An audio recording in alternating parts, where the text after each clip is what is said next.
Hello. Hello. And welcome to another scene for the Living World of Darkness. Changeling the Dreaming 20th Anniversary Edition set in the Kingdom of Apples, New York City. Yep.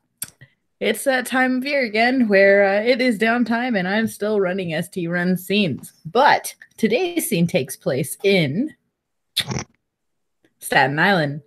There's a library there run by a very quiet woman by the name of Vanessa Oleander. And I don't care which of you intros first, but one of you get to it.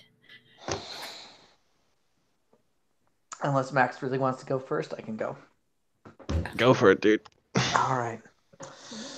So, entering the shop with, unless it has a creaky groaning sound, much, or some other creepy sound effect like Cadwell's tea shop, I'm going to assume it's a bell. So, Yes. the bell dings, and in walks Charles. Very clearly, it's once again another week where it's not real well rested. The cracks under the where shadows would be under his eyes, there's cracks in the marble, just running deeper and deeper. But otherwise, for the most part, he's doing his best to maintain at least some level of composure. At the very least, he knows he's in the waking world. As weird as that may sound for a creature of dream, especially coming from what he is, at the very least, he knows he's grounded for the most part. So he is making his way in. He debated on going to Tar-Nar, to be completely honest, but his past experience with Vanessa and her shop, being able to travel through the trods of the dreaming, leads him to believe that there might be another alternative. Perhaps the shop might have some better insight.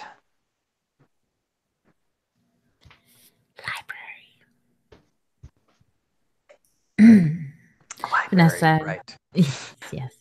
Vanessa gently glides across her library floor towards Charles. Hello, she says, kind of sneaking from behind in that sluaw way. Can I help you with something? Yes, he says, and he sort of gives he gives like a polite bow, like not something like too low, but at the very least, this is her place, showing respect to the person who who holds it. Vanessa, correct? She returns with a slight curtsy. Yes. I'm surprised you remember my name. Oh, I remember a lot of names.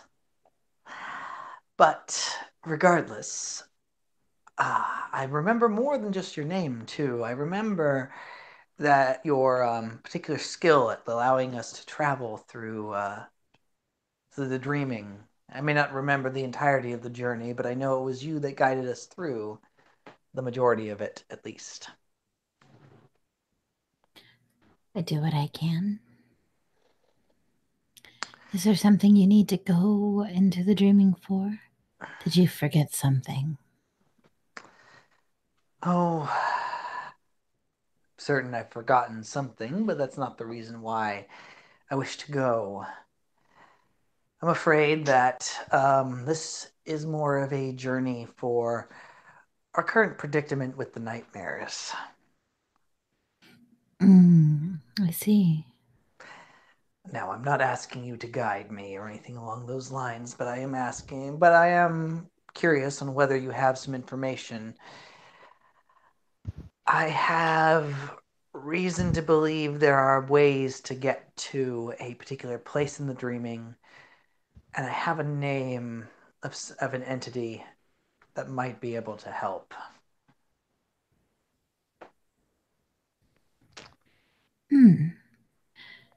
I can't say that I know the exact location that you're seeking, or what this entity is, Mr. Knight, sir.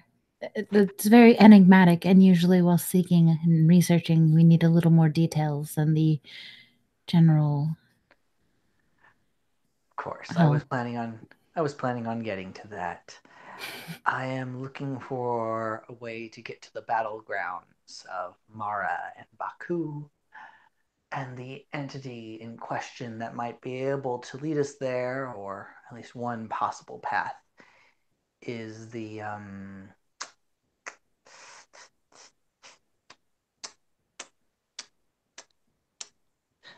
Korid. Am I sorry, Carol, out of character?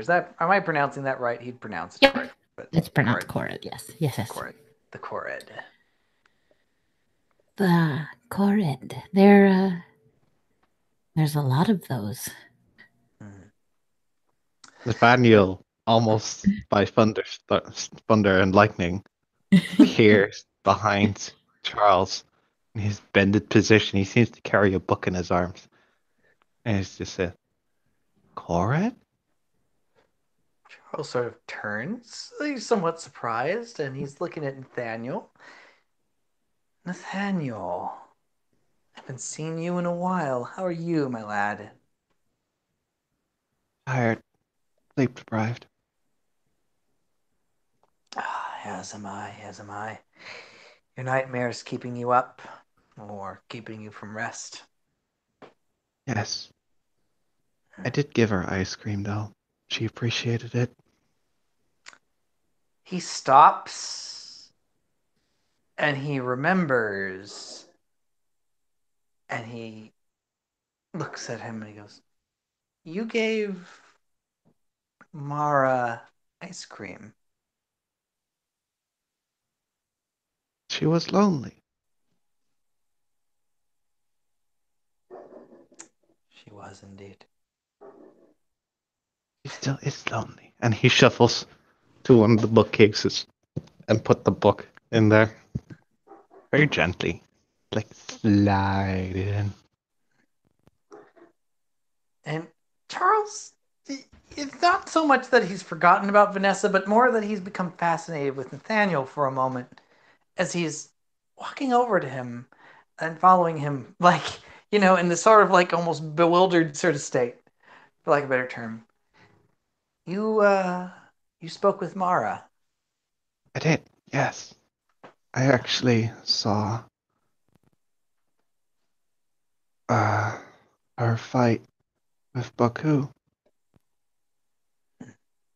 She seemed very lonely.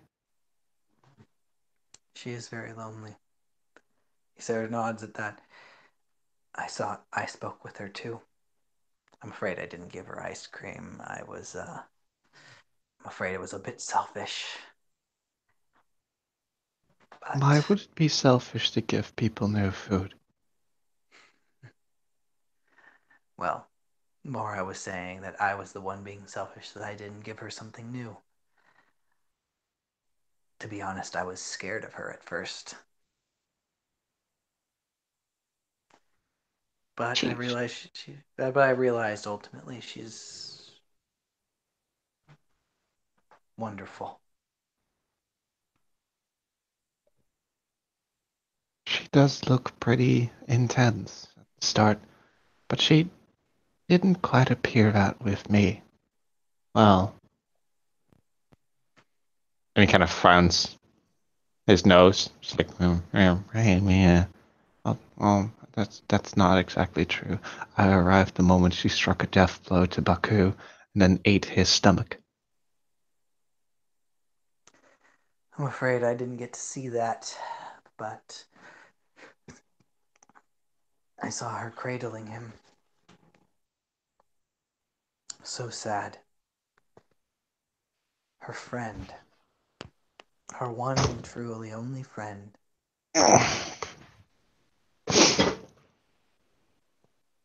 I told her that if she is lonely, she can always come visit.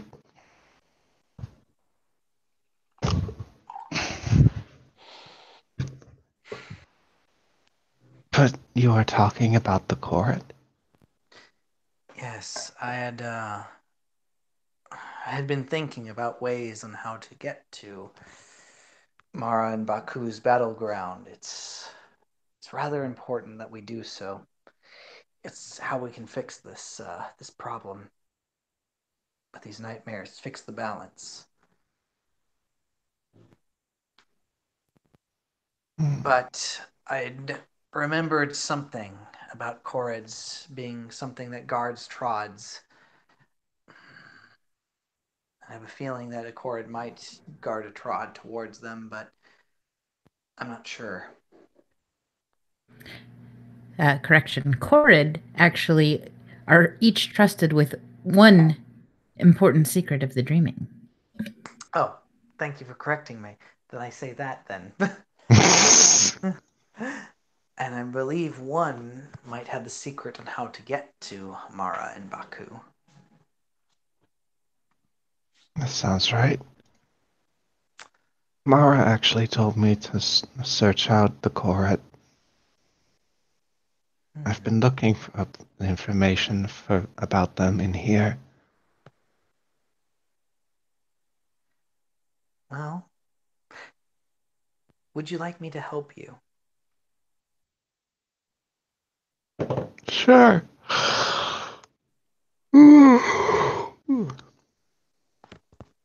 Sure. All right, Nathaniel. I must apologize as Charles starts to, look through books. I must apologize. I did offer to make sure that during your year and a day, or however long it is they decide to make it before you're saned here in this world. Sort of rolls his eyes. but I do apologize because I don't feel I have done my due diligence with making sure that your education has been furthered. Well, that's quite all right. There have been a lot of people that have chipped in. Well, you know that what they say. It takes a village, he says as he looks into it. He opens another book. It probably doesn't seem like the right one, but he sort of, or at least the words are swimming and they aren't making too much sense before he puts it back down and he sort of rubs the bridge of his nose.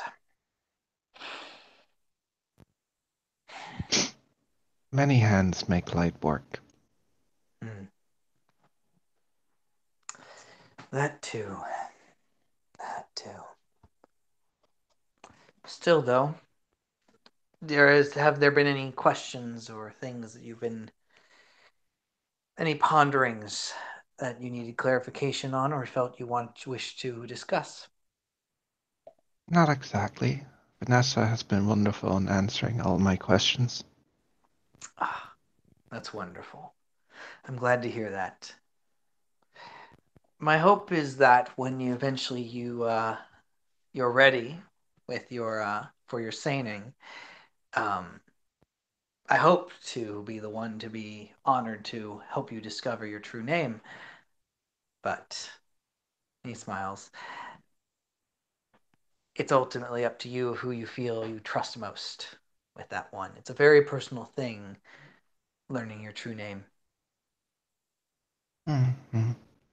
Actually, I do have one question, he says as he peruses through different books. How do you know if you're ready for a seining? He sort of stops at that one. Traditionally, you are given a year and a day of preparation, but here things are stranger. I've heard rumor of those taking less than 3 months, feeling like they've got all the education they need or they've learned all they needed and away they go. Sometimes I believe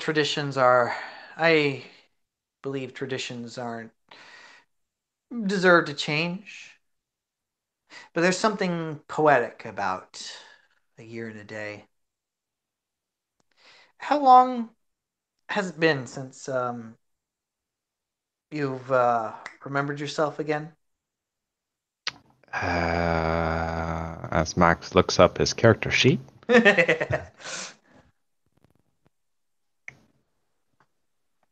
It was the 15th of October. Mm. We're actually getting very close. Are you feeling ready? Or are you feeling there's more to learn before you're ready to be considered a full-fledged changeling without mentorship?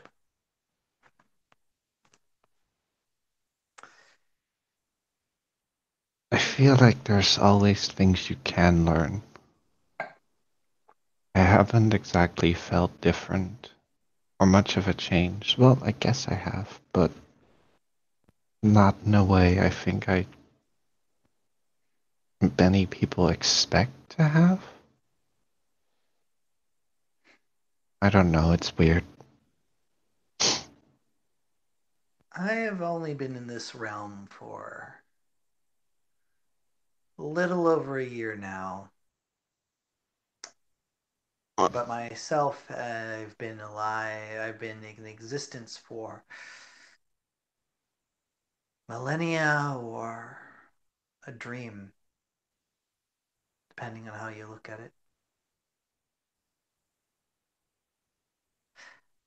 But I will tell you this, you will never stop learning. I've learned so many things since I've gotten here. So many strange, wondrous, and terrible things. But I'm still learning, even after all the millennia or blinks of an eye that I've existed for. So you'll always be learning, Nathaniel. Even once you're sane, you'll still be learning. But the question, I think, when it comes to a sane is if you're ready to truly face your true self. Because that's what it is. Saning and learning your true name isn't just you learn your name and this is what you are, or this is just a name that you have. This is your essence. This is you down to the very core of every fiber, of every neuron firing through your brain, every tingle at the tips of your fingertips, every crack of your bones, every breath of air in your lungs. Your true name is everything that you are. All the good, all the bad, all the joy and wonder and all the sorrow. That's what a true name is. It's everything that you are. The question is if you feel that you are ready for that. Because not many can face themselves truly in the mirror. Because you have to face the good and the bad within you.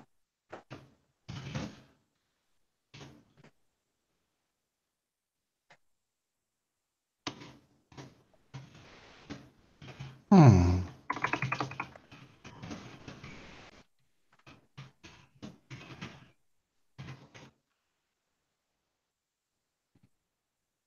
Alright.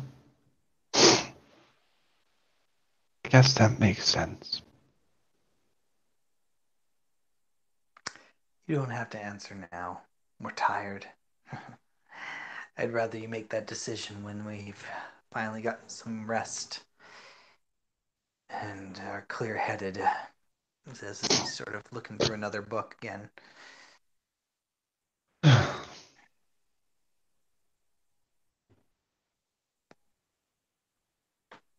Nathaniel seems to slide away from this particular bookcase.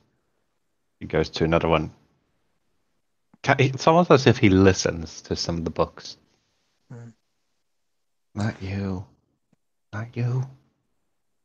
Not you either. Ironically enough,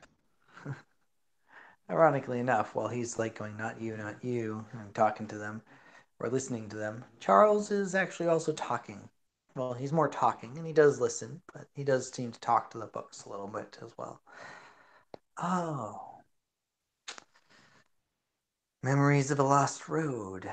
I wonder if this is a road that's lost or one that's kept quite well. Do you have the secrets I need of the Korrid that I need to speak to? No, just old fairy tales, all having to do with roads. Such a shame. Well, perhaps you could point me in the direction of the correct book I'm looking for. No? Oh, that's a shame. Well, either way, I appreciate your time. I think that's how Nathaniel and Charles are going to go until they finally find something. Kind of. On a side note, he's already more made those Slua rolls. for the Slua train. I sent him the link. Let's see if he joins in. Who? So, Caldwell. Vaughn. Caldwell, yes. So, okay. But yes. Yeah, get all the nightmare creatures into this one scene. It'll be great. Look, man, I woke up for this shit. Might as well be good. I'm sorry, are you As not everybody just entertained? whispers. Are you not entertained? Anyway. But yes, Maxie already made those rolls to find that book, remember? I did. Yes. Yes. I got like, what was it, 4 successes? I did get 4 successes. That was a wild guess, but it turns out I was right. Carol, what role did you want me to do, if any? I mean, I'm more than happy for a perception. Good. Sorry. No, I mean, either way. Yeah, sorry. No, we're on a delay. That's why we keep tripping over each other. You can go with perception, investigation, or research if you've got it. Investigation is what I got. So 60-10 plus diff 8. Oh, it's not a botch, thank God, but it's still 0 successes. So my intention was originally because, Max has got 4 successes and, might as well let Max have the glory. So apparently the dice agree. So Max, you find the book. I do find the book. Hey, Vaughn. Hey, Vaughn. Hey, buddy. It is. Hey, welcome. So this is a library owned by, yes. It's a library that really only changelings would take much interest in. It is very small and very drab looking outside to mortal eyes, but you would see like in chimerical paint, like library on the door. If you come in, it is surprisingly clean for a Slua. She's very fastidious.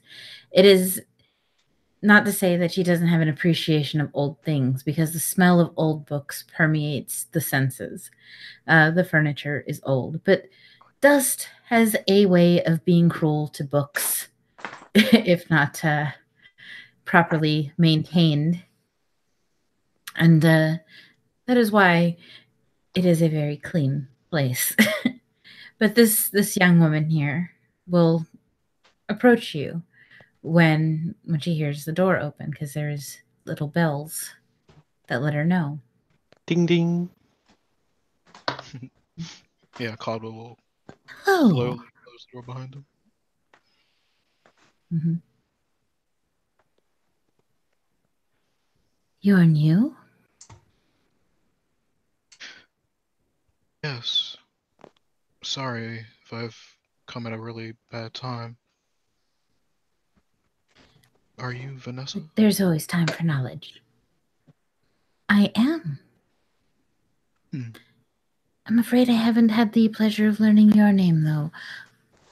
Who are you? You may simply call me Caldwell. It is a pleasure to meet you. I've heard many good things about you.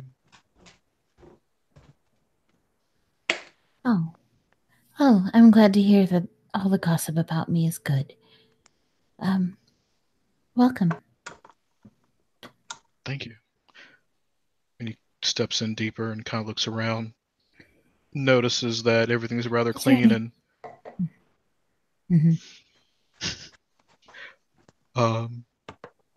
yeah, actually, I am looking for information about a ritual, perhaps. What kind of ritual? One that will give me a glimpse into the future. Maybe answer an omen to learn the truth of it, perhaps. Basic arts, of course. Just please follow me. As she leads past like the very common books up front, you'll notice that the shelves, as you look into the library, the further back and away from the light you get, the closer the shelves are together. And at the very back, the shelves are so closely packed together that you have to be a slua to get between them. Like it is obvious. Almost as if it was done on purpose.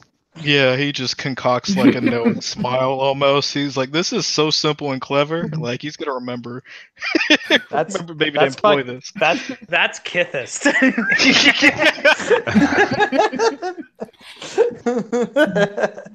You're denied access to the knowledge. How dare you? I was the Marquise of the Black Tome once upon a time. Thank you. Anyway, It's the I SSSS. probably have that in the back somewhere. It's the SSSS, the super secret slua section. Yes.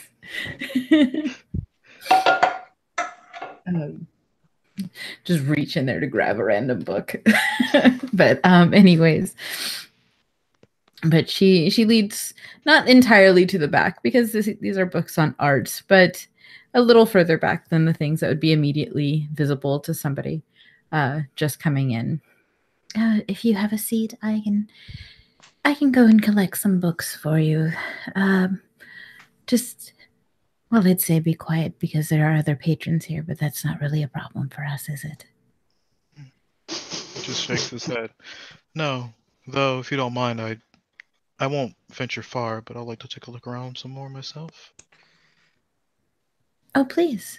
Just make sure any book you take out finds its way back to the shelf it came from. I think that's more than a fair request. Thank you for your help. Of course. And she sluas off to find you your book. Sluas off is such a great sentence. Slua away!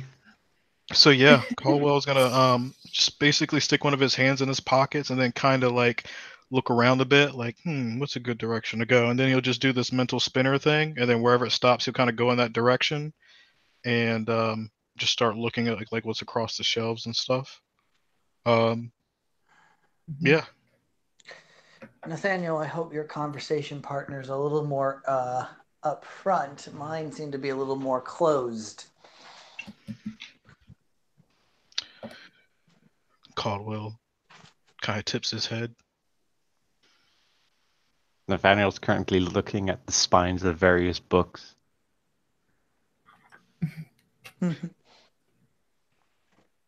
It's almost as if he's signing them in sign language. Would it be easy enough to hear you guys? Probably. Charles most definitely. Because he's not whispering. I mean, he's quiet, but he's not like Slua quiet. Caldwell's gonna go to like the location of the voice and just kind of like lightly place his hands like on the bookcase or the bookshelf and kind of like peer out like with like a single eye to kind of see what he's doing.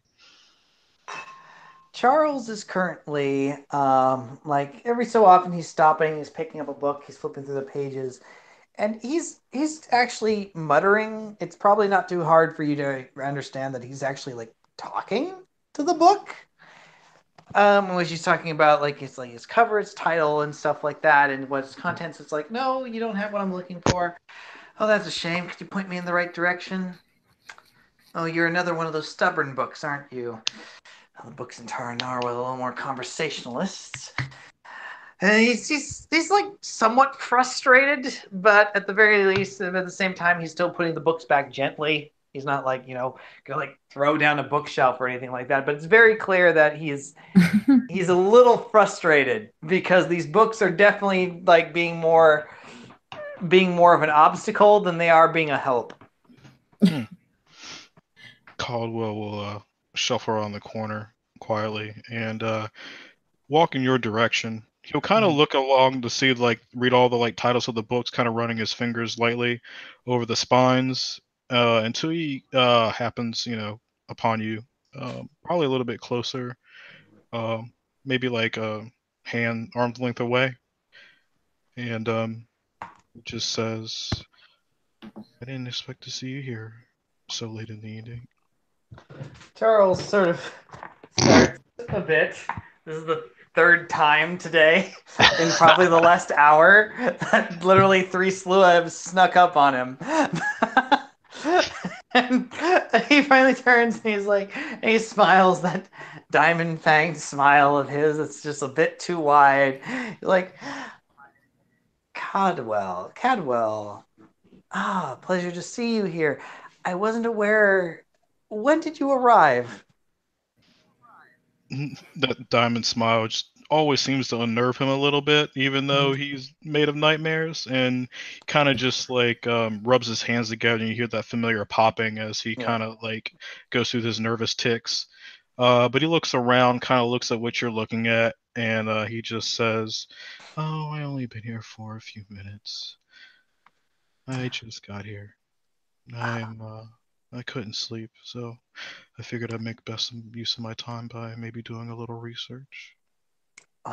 Well, ironically enough, me and Nathaniel over here, he says, and he turns towards Nathaniel's direction and he actually sort of signs. To Nathaniel, assuming he catches his eye. Have you met Vaughn yet? Vaughn? No, have you met Codwell yet? I should say. Sorry. Have you met Codwell yet? Sorry. Oh, Vaughn is cool. But anyway, have you met Codwell yet? He says that while he's still talking to Codwell. Oh, Nathaniel pulls out a certain book and he whispers to it, "We," which is Russian for you. Mm. And he pulls it out very gently Mm. and sluas over towards the table. Slu's over towards the table. Clearly, Nathaniel was not paying attention to the signing. He was not. But Charles just sort of goes like, okay. Me and Nathaniel have been doing a bit of research into Mara and Baku's battleground. I'm afraid I haven't been very successful, but it looks like, he says, looking back over to Nathaniel, that someone else might have been. Would you care to join us? He kind of looks around, looks back to where he was supposed to be at, uh, waiting for Vanessa, and he looks at you, and he just says, "Yeah, sure." Please, come along. Especially if you intend to be a observer or at least a scribe on this journey. You might want to at least get an idea of how the pieces fell into place. That is true. Is Charles, there anything else I can help with? Well, assuming this book that Nathaniel has pulled out doesn't give us the answers we need, we could always use an extra pair of eyes. There are creatures in the dreaming known as Kored, who hold secrets. Each Kored specifically holds a secret of the dreaming, and there has to be one that at least holds the secret to where Mara and Baku's battleground is. And at about this point, they join Nathaniel at the table.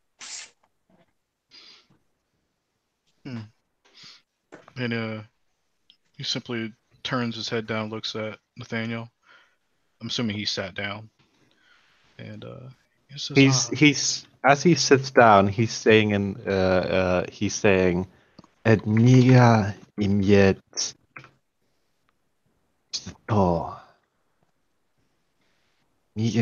to.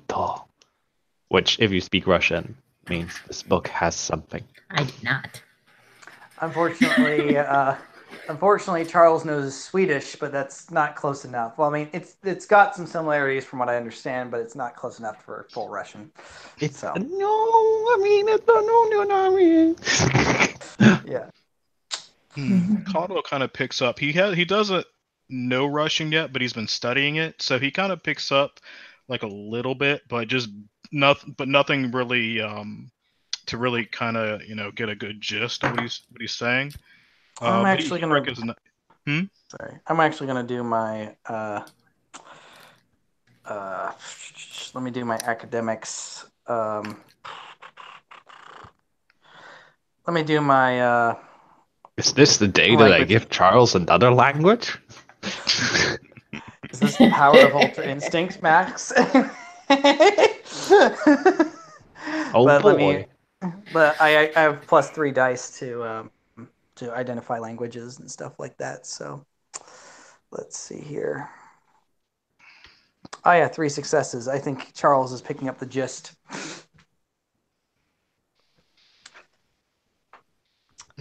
Yes, probably next downtime I'm picking up Russian. Sue me. I'm sorry. Next downtime, this downtime. I was about to say. How many languages do you speak, Charles? Yes.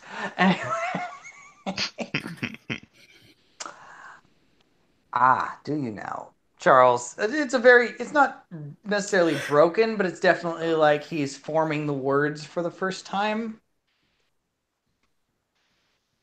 And it's not correct because he's like, does it now is what it was supposed to be, but do you now is what it comes out as. Nice. Yeah. Subtle. Yeah. Like you do.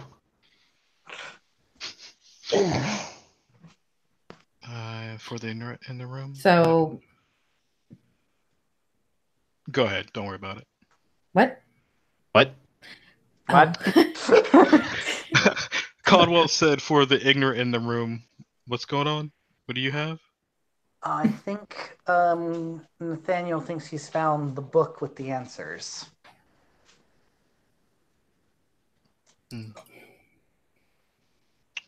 Fair enough. What you're looking at, Nathaniel, is a handwritten ledger. Oh. It does have quite a few names. It is cross-referenced. It is a very meticulous passion project of somebody long ago who found various Korrid and put down their last known address, like their last known location. Look, Nathaniel intensifies. Making everything miserably difficult. Lord. Yes, it does. Jeez.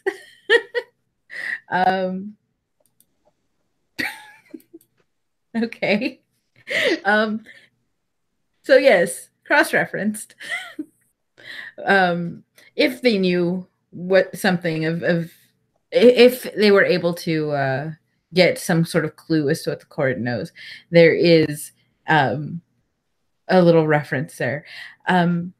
Strangely enough, something as big as like where Baku and Mara fight isn't in the book, but there is where they fight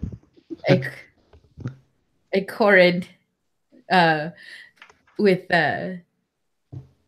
like he has a like a name very whimsical, like Biggle Swift Smash Mouth. Carol can't think of fantasy. Somebody once told me. Focus, Michael. You're the one who invokes Smash Mouth. This is on you, Carol. But beside it is in quotations, is Big Daddy K. And what he knows are other Korred. Don't make me make up names. I'm the worst at making up names. I could just see us already. The body approaching his head. So, Big You're Daddy K! We need to find some other fucking Mr. chorus. Smash there's gotta be Futurama reference in all of these. I bring you the song of your people. Somebody once told me the world was gonna roll. Anyway. Oh, I wish I were dead. You did this, Carol. This is your fault. That and Hey, the bottle now. of wine I've been drinking. Hey now. Just remember, you're a rock star. Anyway, back Fucking You were putting me in the sleep-deprived, lucid state. How can you expect me to do? I never made you to do anything, man. You could have said no. True. But we're here nonetheless. We're here now.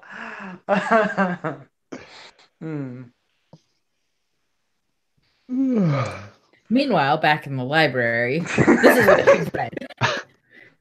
Bagel Swiss Smash Mouth, aka Big Daddy K, knows other Korred. That's no whereabouts. Jersey. Oh my god, we have to go to fucking Jersey. I can't get over the fucking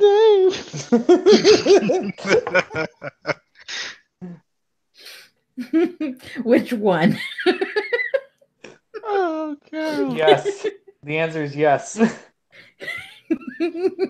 There's Have so fun many, being formal with that one. so many Lieve references. Carol, wat heb je me aangedaan vandaag? I don't know what you said. Oh, hemel. Alright, I'm back. I think. As you lose it in your native language. Oh, sorry. Okay. I thought it was English. I don't I know. said- I don't know what you were saying. I said, dear Carol, what have you done to me? Oh, no. Oh, Lord. Yes, what is it? This is an amazing day. Biggle Smash Mouth for the Biggle third Smash. time. Smash Mouth, Big Daddy K. So Nathaniel Big Daddy will say, K, yes. Nathaniel will look at the book, turn to Charles, turn to Caldwell, and he'll say, it seems like Big Daddy K is the chord that we're looking for. Charles sort of gives a very slow blink for a moment before he himself looks over Nathaniel's shoulder at the ledger and finds Big Daddy K or Smash Mouth or whatever McGee, and he stares at it for a long moment, and he's like, "Yes, I think that's the one we're looking for." Does it say where we could find this Big Daddy K? New Jersey.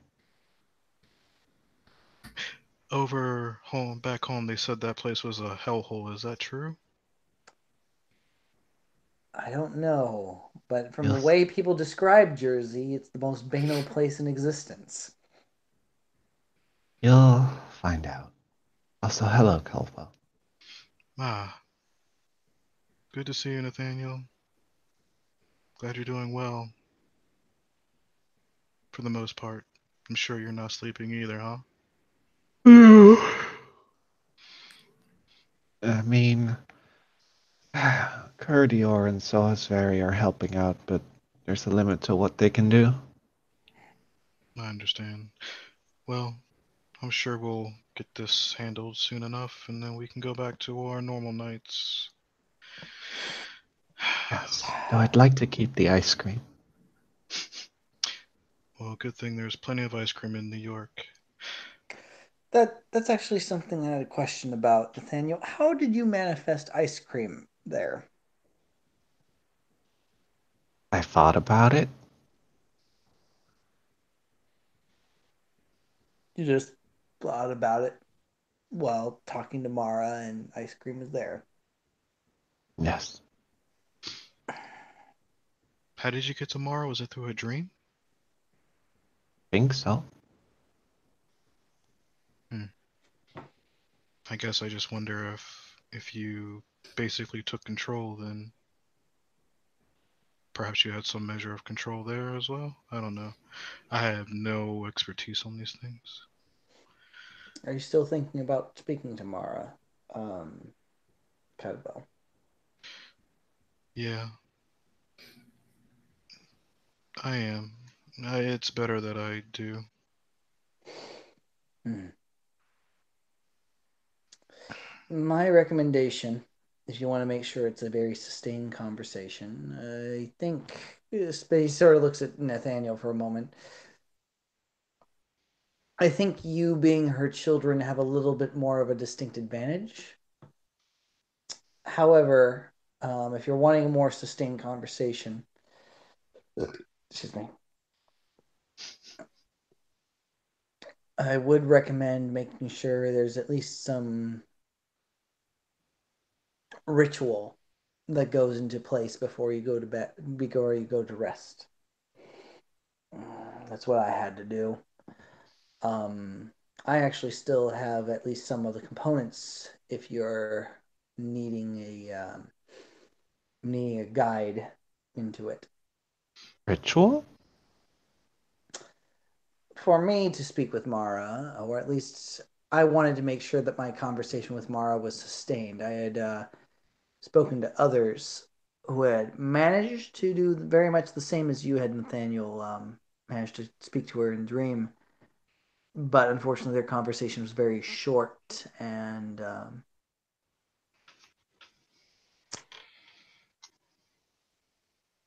not as in depth or as involved as yours or I's was. In order to make it for myself, I had to prepare. As I said, you and Codwell here probably have a little bit more of a distinct advantage, being of the dreams of nightmares themselves. Be able to speak with Mara on a more stable field. I myself had to make sure that certain things were in place to maintain that connection. If I may, what was the details of the ritual? What was the steps that you done for yourself? Hmm.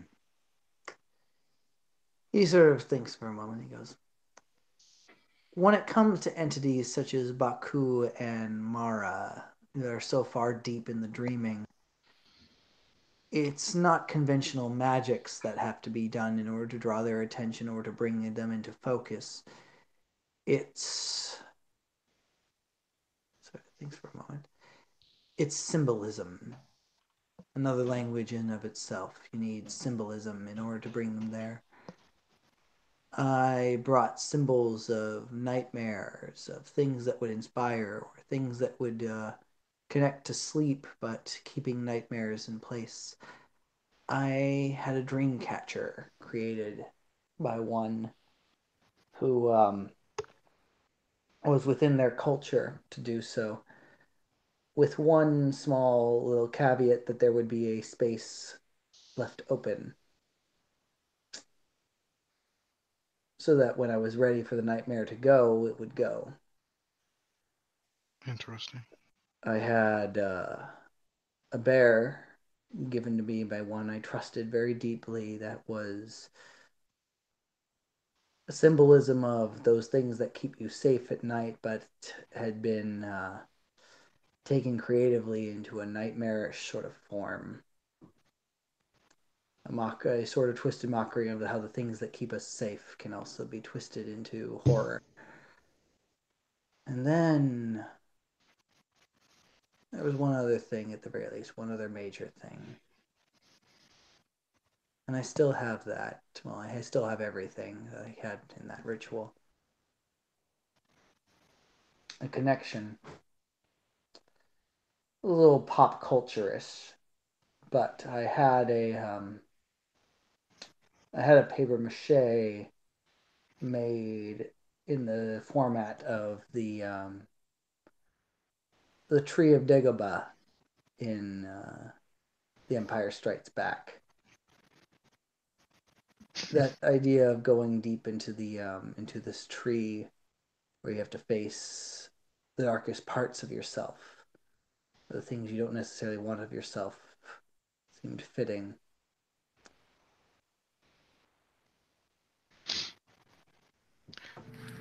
As you guys are having this conversation, Vanessa slides over quietly from behind you. This Lua would notice Charles is talking. Yes. And she gently places a book on the table from behind them. I think this is the book you were looking for, Caldwell. Yes. And he kind of straightens up like a rod for a second, having forgot. Kind of enraptured in what Charles was saying. He turns to face her. Yes, I apologize. I strayed from my location. Hope it wasn't too much of a bother. Oh, not at all. You said you were going to browse. Sorry it took so long for me to locate it. Sometimes people borrow these books and they don't put them back right away in the proper place, and it isn't until myself or Nathaniel find them in the wrong seat that they can find their way back home. That is such a bother and so disrespectful. But it does lead me to a question. Are these available for taking home, or are these strictly on the premises only? As long as they're not from the back, they can be taken. Please bring them back in a week. Loud and clear. Thank you, Vanessa. Thank you. Yes, is there anything else I can help you with today?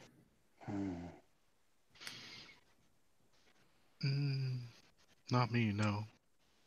You don't know any good deals on red-eye flights to New Jersey, do you?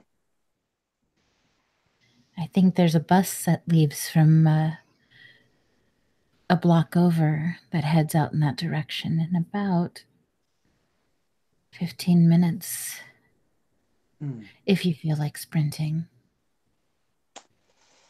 I feel very invigorated and willing to catch a red-eye flight, gentlemen, he says as he turns to them.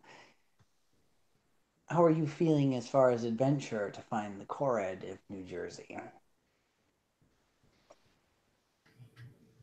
I'm more than willing to go. What about you, Nathaniel?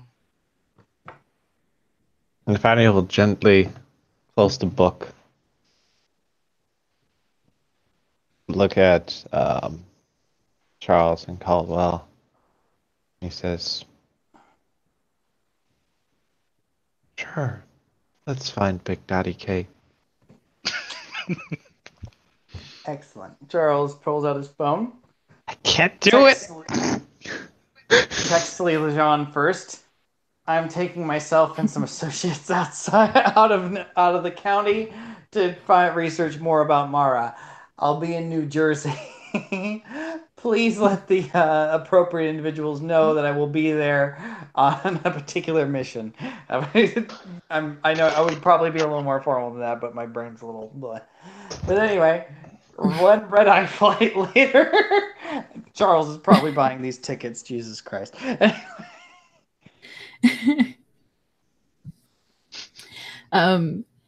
For the sake of not making this a scene of pointlessness of like, well, how are you guys going to find him if you don't there will be various changelings that, about New Jersey dealing with their stuff. If you ask around, there's a fair to midland chance at least one of them has heard of Big Daddy K and where he can be found. Big ol' switch, smash mouth. Only if you're being formal. Welcome to New Jersey, the most banal place in existence. I can already feel it in my bones. This is the true test, Carol. Being in New Jersey is alone. Oh Lord. Anyways, you're pointed in the direction of a law office. The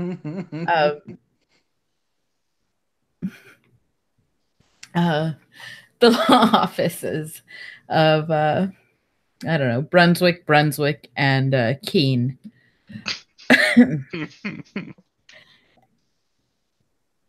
And this is where, after asking around the various fae of New Jersey, that you were able to locate the last known workplace of Big Daddy K. You're terrible at knowing, by the way. No! Like, I love you, so. but... Like, I love you, but goddamn, Carol. I think they're rather appropriate.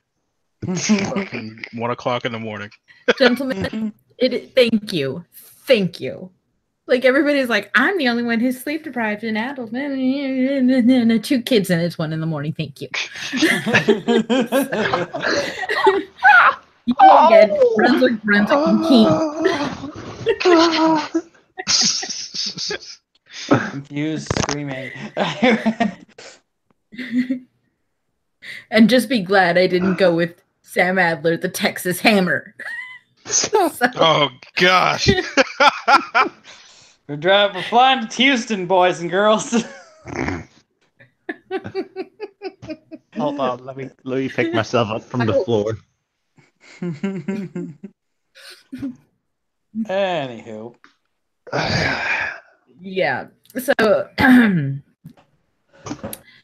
you find yourselves in front of the law office of Brunswick, and Keene. What are you gonna do, gentlemen? This trio of madcap adventurers. Kick the door down. Take some names. We own this law office now. We're gonna start ourselves a new life. We're gonna take asses and kick names. No, we're gonna politely walk in. Yep, I believe that is the case. Yes. There's a secretary at the front. Young woman with rather thick glasses looks up at you. Do you have an appointment? I'm afraid not, no, but we are looking for a Mr. K. Oh, Mr. Keene. Let me see if he's busy right now. 1 moment. And she gives you that look, holds a finger up, and picks up the receiver. Gives you that look of don't listen to me talk. Yes, Mr. Keene. Mm-hmm. Uh-huh. Are you sure? I can send them away. No? Are you sure? Okay. Just looks at her real slow. Damn. Fucking savage. The world of darkness, alright. Okay. Yes, sir. She hangs up the phone. Swivels the chair back. Gentlemen, Mr. Keene will see you. I suppose now. And she gives a buzz, and the door to the proper offices buzzes to unlock. But she gives you this suspicious look as as she does so, showing up without an appointment. Yep. Thank you very much. And Charles just smiles, and that's file that for her. I'm assuming she's glamour. Well, not glamour free. She's you want to roll perception, Kenny? Yeah, I can do a perception canning roll. I can do that. Yeah, no problem. I pull up my thing here.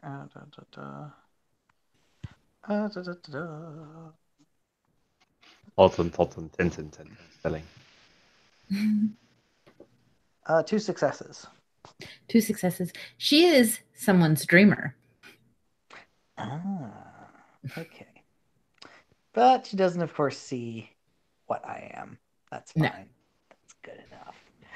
Still, not a great one. That's so for more of my general description, it's just a smile that's way too sharp before making my way out. Making my way downtown, walking fast. Making my way downtown, shoveling fast. Caldwell just stares at her as he walks away behind Charles, and even goes about turning and walking backwards to stare at her until like he gets to the door, and I guess we'll close the door behind them when they enter. Nathaniel will wave bye and just yeah. At the end of this, A she and 2 Slua enter law firm. What can possibly go wrong, guys? as you enter past the locked door, there's somebody in the hallway waiting for you. His mortal mane is everyday, like kind of stubby. Can imagine Danny DeVito, but he's a lawyer. This is what his fey mane resembles sans crayons. Whoa! Hello. Well, hello there. Gentlemen, please. Please, into my office. Usually, if somebody comes without an appointment, well, you know what your situation is, boys. Please follow me. And he shuffles along happily to his office. We appreciate you being able to see us on short notice and without any warning. To be honest, we only just discovered about your location today. That's usually the case with you individuals. Not even aware that we exist until you need something from us. I try not to take too much, issue with it. After all, if you guys know to look for us, then our everyday lives get a little, murky. Well, I appreciate your understanding of our ignorance until otherwise not. So, what can I do for you, boys? Would you like a bottle of water? Pretzels? Oh, I'll be more than happy to have some pretzels. Thank you. And water sounds wonderful. Though we are in a I don't wish to take up too much of I don't think any of us want to take up too much of your time. We are in the search of one of your kids, actually. Oh, what's the situation there? Have you been has New Jersey been experiencing the nightmare phenomenon that's been going on for the last month or so? Oh, unfortunately, been a hell of a time. Real hell of a time. I'm not sure how much you're aware of the Baku and Mara entities.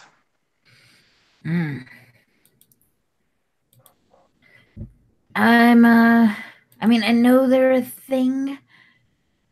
I'm not. I'd be lying though if I told you I knew a whole lot about them. That's not exactly my area of expertise.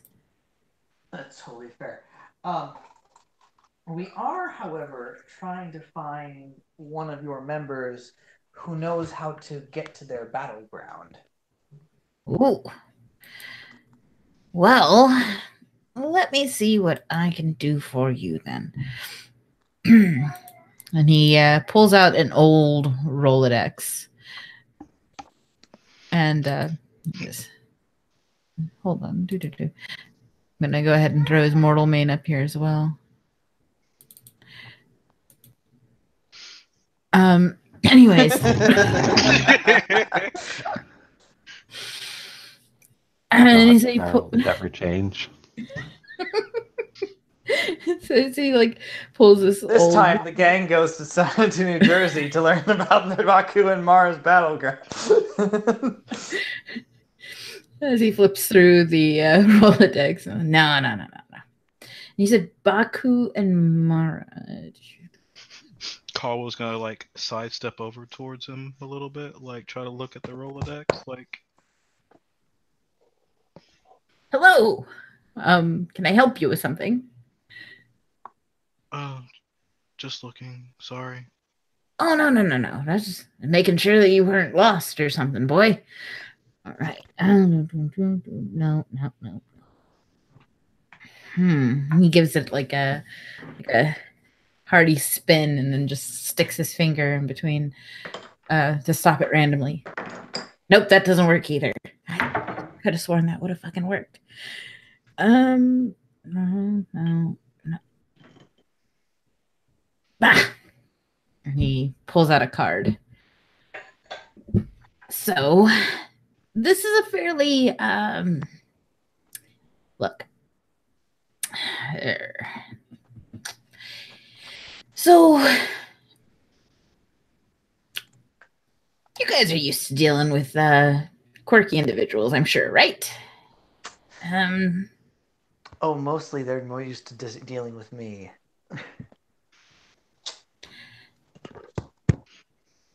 He just gives a kind of tilt of the head. Yeah. I mean, you sure are frightening sort with your. Why do you have leaves on your head? Is that like a personal aesthetic choice, or is it a? Who is this guy? Who is he? Where did he come from? He just sort of smiles. It's like, it's how it was shaped. Huh. I assume it's no different than you looking like a snub-nosed bat. Huh. Well, you're right to the point. I like you, kid. All right. Anyways,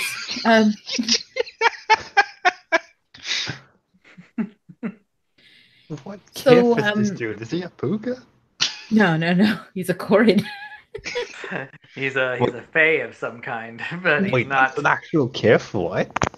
Yeah, they're Ghislaine. And he's like, all right. So this is who you're looking for, I think. Her name's Blind Margaret. She's actually here in this state. You're gonna want to go ahead and bring her something. Like she's a little more old fashioned, so a little bit of exchange of information, that sort of thing. Werther's. What? I mean, perhaps. Well, sorry, you said old-fashioned. Oh, old fashioned for us. I think for old fashioned, it's also traditional for us. Well, I'm a little ashamed to say I'm not too well versed in whatever it is that the Cathane are doing these days with their. I don't know. You guys get all wrapped up in your politics and your Seelie and unseelie and all this other stuff that you've got going on with you, and it's enough to make us dizzy. And I mean, honestly, the sheer amount of liars and social miscreants that you guys keep collected in your collective brood, it's enough to make us be glad to be outsiders for the most part. Well, I, for one, at the very least, am very grateful for the information you have given us and the direction you can give us towards Blind Margaret. Yep, that card right there should point you in her direction. Do you not know anything that she might want or appreciate? Carol, Yes, can I make an empathy check on this dude? you can. Excellent. I will go ahead and try and do so. Okay.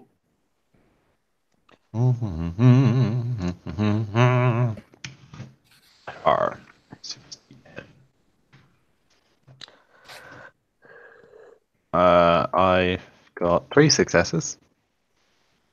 All right. Are you trying to determine like if he's secretly shady or something? I'm trying to not figure him out because this man is a mystery and I wish to behold him. Okay. I'm more so trying to like, how sus is he? Oh, he is being brutally honest about everything. Okay, that's good. Or not Yeah. bad. I mean, it's what it is. Yeah. Yeah, he's being very honest. He seems pretty chipper and like trying to help, but yeah, the Cathane do have a lot of drama. The unaffiliated Ghislaine are just like, nah. You guys got a mess. It's a pretty big mess. I don't want no part of it, but yeah, you want some help? We can help. But yeah. anyways, yeah. Just bring her something. As long as it's not offensive. You know what I mean? Fair enough. But what would you find not offensive? Well, what I would find not offensive, I'm not offended by a whole lot, kid. But just remember, blind Marguerite. She's blind. So, don't bring her like a picture.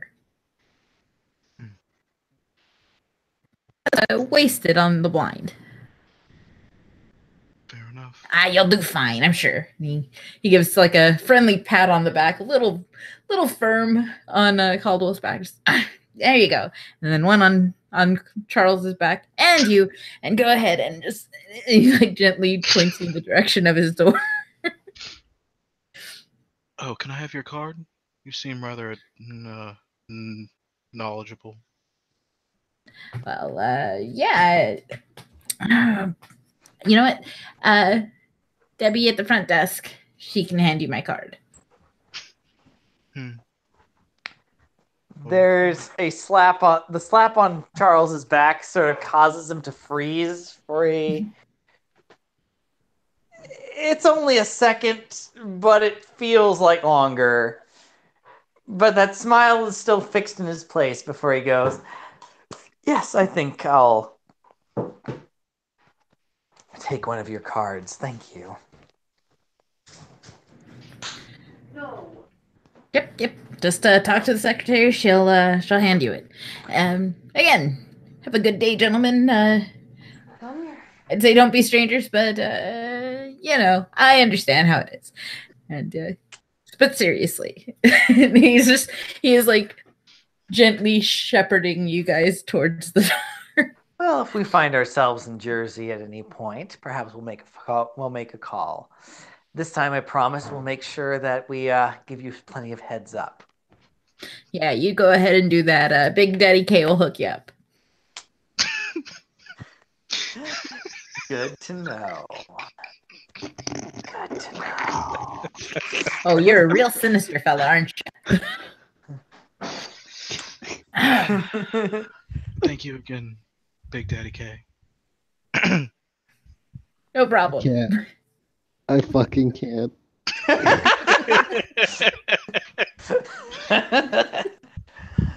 All right. So we're going to have to bring gifts to blind Marguerite. Get our cards from Deborah at the front desk. I just feel like the next chord is going to be called Big Old Dick with the face.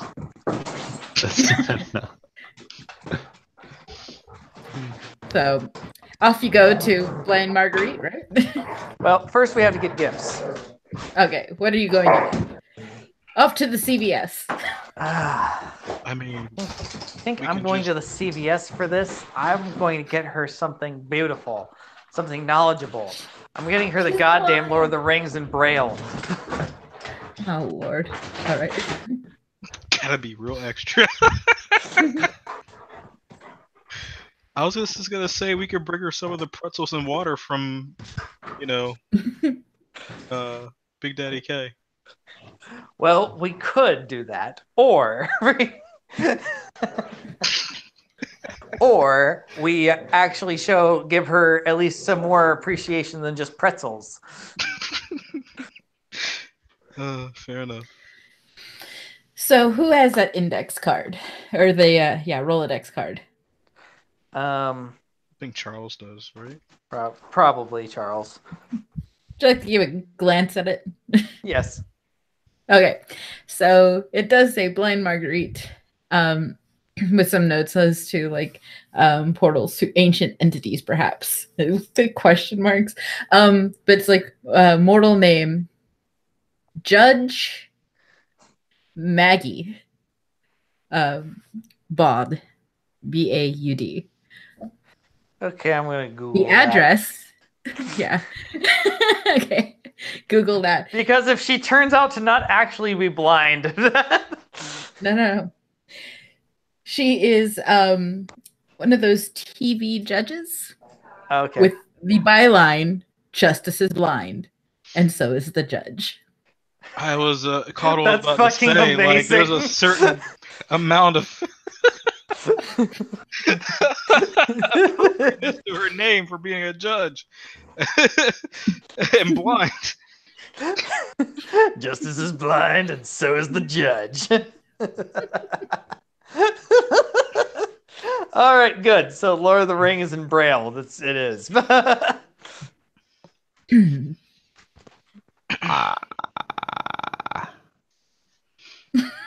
So I guess we stop by I Barnes. can. No, you know what, Carol? Mm-hmm. Can I make a real quick craft roll while we're on our way over there?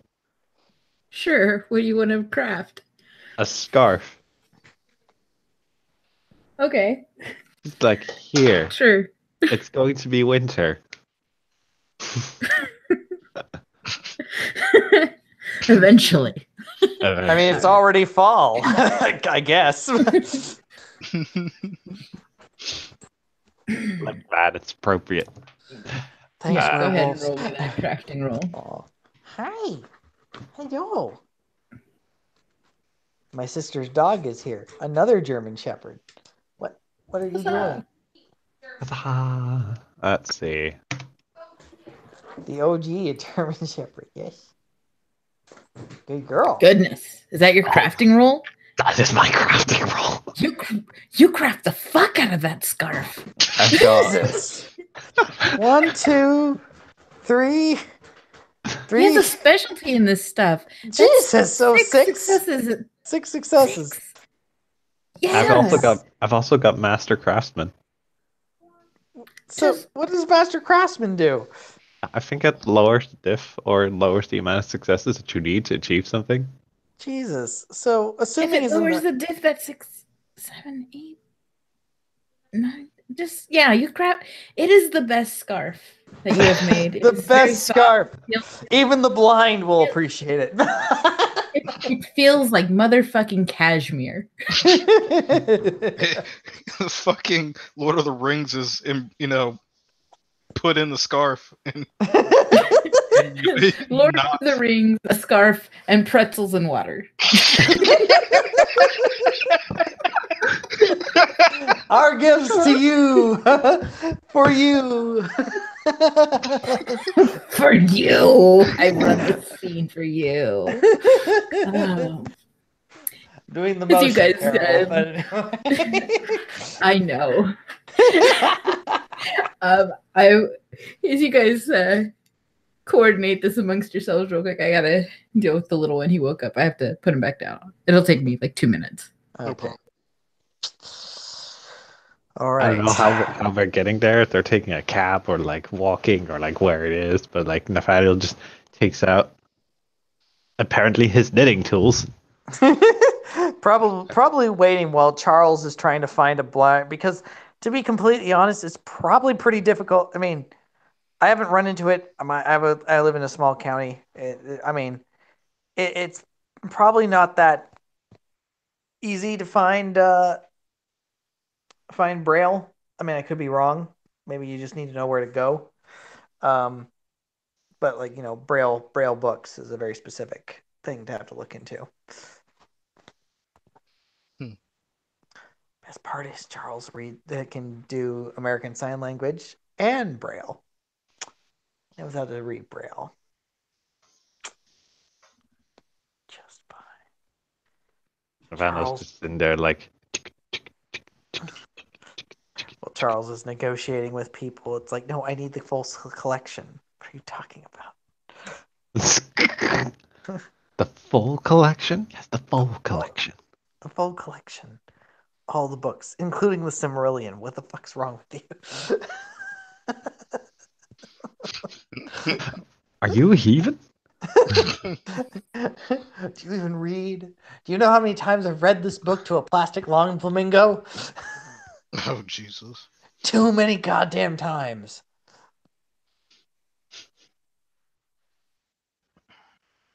Oh, lordy. Out of character. Fun story. Charles did do that. He read the entire Lord of the Rings trilogy several times to a plastic lawn flamingo in order to make it the object of ultimate desire for a naming bunk to send that to the former Baron of Brooklyn. And boy, did it work wonderfully. Wow. What did you do? I read a book to the flamingo. It was plastic. Read a fucking And a book. back.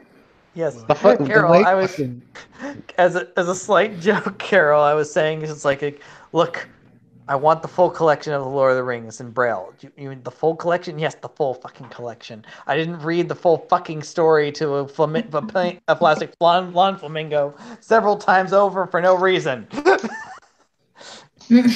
The way changelings do fucking magic is just amazing. As a mage, what do you use? I use my wand or like calculations or like this, and this changelings are like, I sang at him and he exploded.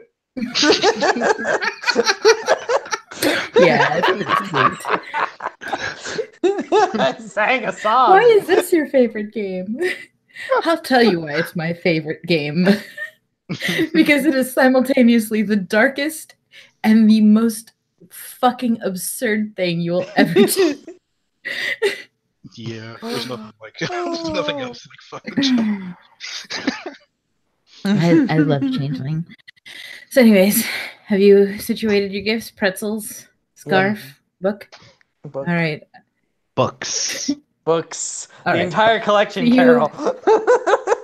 Anyways, that address takes you to a television station. Oh, god damn it. Oh gosh. Sorry. As you guys find yourself in front of KWRX. Ah. You don't think we're All gonna right. find her in The the middle of finest taping, in right? public programming Jersey, I stop. Was Well, it? let's hope we're catching her at lunch or after break during break between scenes. Yes. It is lunchtime.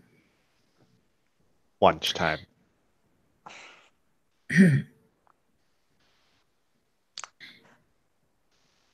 What are you guys gonna do? Go to the Stand in desk. front of KWRX. Go to the front desk. All right. I don't know. Walk on the inside. What was the mortal name again? Sorry. Maggie Bod. Maggie Brock. Yeah. Maggie Brought. Okay. Bod. Bod. B-A-U-D. Maggie Brought. Bod. Maggie Brought. Bod. Bod. B-A. Bod. Like bod. Yeah. Hot bod. Anyway. Maggie Bod. That joke was gonna come at some point. This is the front desk. Mm. There's a rather nerdy looking gentleman there. Kind of portly. Buzz cut. Can I help you? Yes, we are wanting to meet with Maggie Bod. Oh, the three of you fans of hers. Sorry, frog in my throat. The three of you fans of hers. Fans is a way to describe it, yes. Mm-hmm. Away. Well, I think a tour group is heading back that way. You guys should be able to catch up with it, and yeah, she usually signs autographs when people go and meet her. So, yeah, have a great day. Thank you. Which direction is the tour group headed? See those people standing behind that fella in the sharp jacket? Just follow them. Very good. Thank you. Best And the tour tour ever. group will lead you through. Didn't even have to buy tour tickets. Security. It is a local television station. The fact that anyone is fucking interested in it enough to want to look around is enough to keep the page ecstatic. But anyways, Are there actual other the people page, there? like two other people. They're both elderly. This is one rocking tour. I mean, it's on the rocks. It's on stones. Anyways, Gravestones. It's where the morning news is filmed, and over here is where the cable access studio is, and here the crown gem of KWRX, Blind Justice, and with the star, Maggie Bod, Judge Maggie Bod, and this woman is Oh Jesus! sort of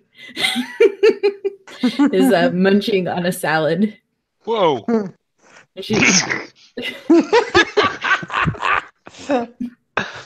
Sorry, I have my eyes closed and I look at it.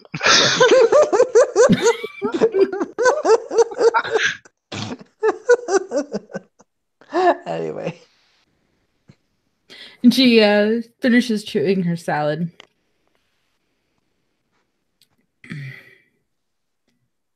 Kenny, did you bring people in here again? And he's like, sure did, Miss Bod, Judge Bod. There's 5 of them here today. And the Cora just shakes her head. Just bring my headshots over and I'll sign them for you.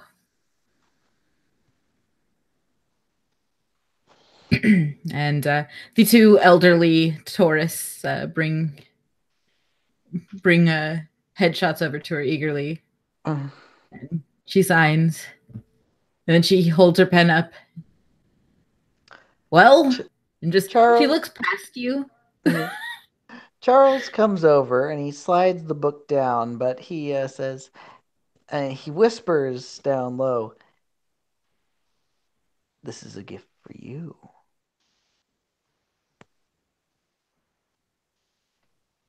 I hope we can have a future conversation. Are you hitting on me?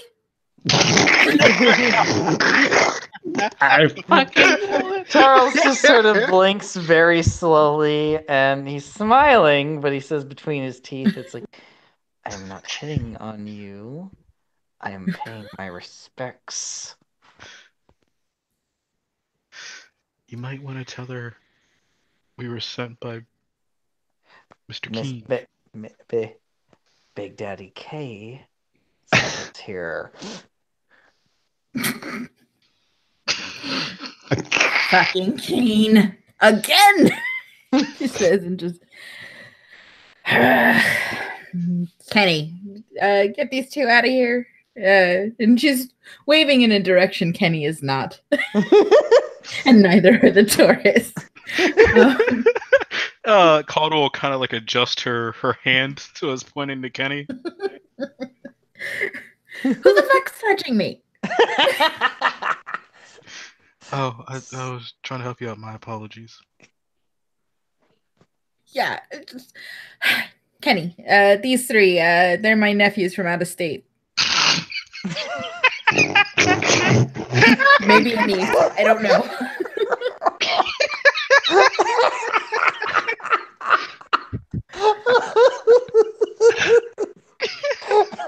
What am I doing? don't. What the fuck? And We're what having a good time. I turn around and look at Kenny's reaction.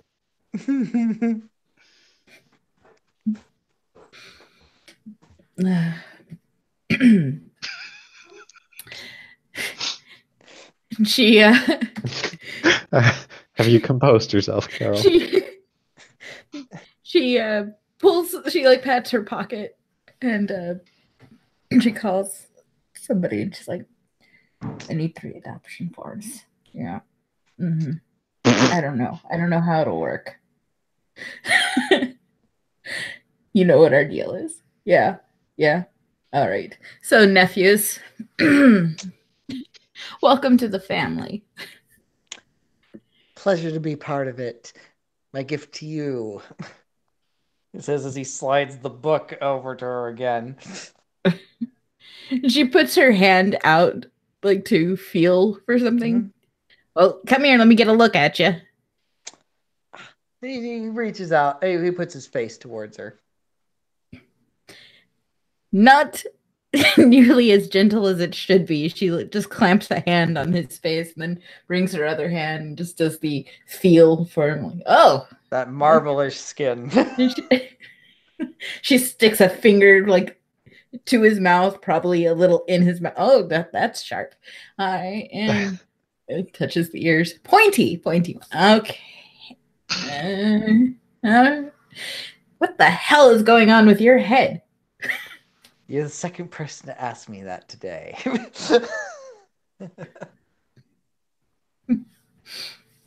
I believe, yeah. Codwell, you said it best. What did I say? I apologize. Oh, I think you said something about the shape of our essences, and probably the same reason we, rather direct.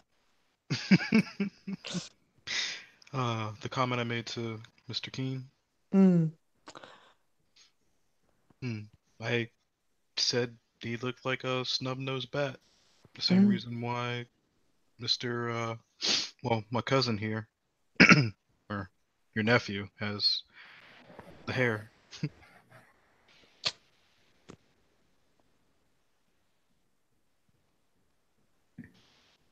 Wait. Huh. Let me get a look at you. Quiet boy. Which one? There's 2 of you. Yes, one's more quiet than the other. Yeah, that's almost offensive.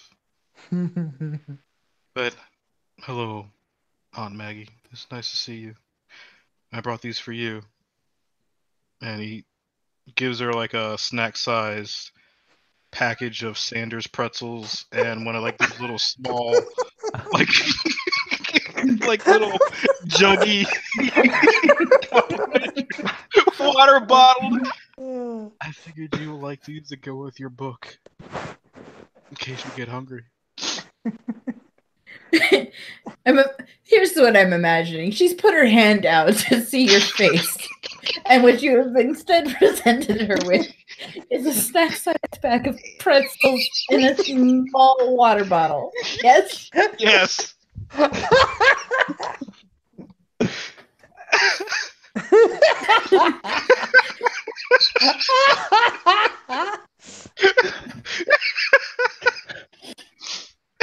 Changeling the dreaming, everybody.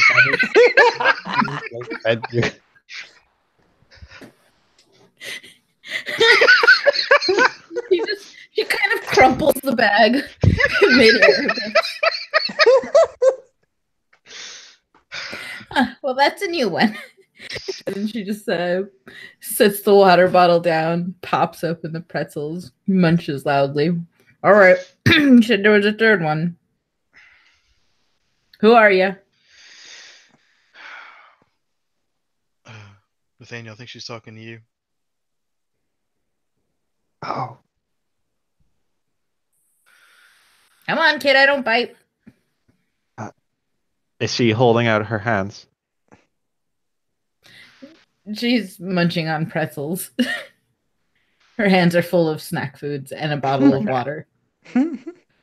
He'll put the scarf down in front of her. No, not in front of her. What would he do? He's Well, You wouldn't have the been scarf on her. he's Yeah, used to I assume dealing. he would probably put it on her for her or something. He's used to dealing with fucking deaf people, not blind people. One disability at a time, guys. And he says, I've made a scarf for you for the coming winter. And she puts her hands out for the scarf. Places it there. And she just kind of rubs it. And she just rubs it on her face. Oh, this feels really nice. Good job. Where'd you get it? I made it myself. Oh. Well, you've got some real talent there, kid. I like it. How's it look? And this creature puts it around her neck, kind of askew, Dazzling. very proudly. You never looked any better, Aunt Maggie.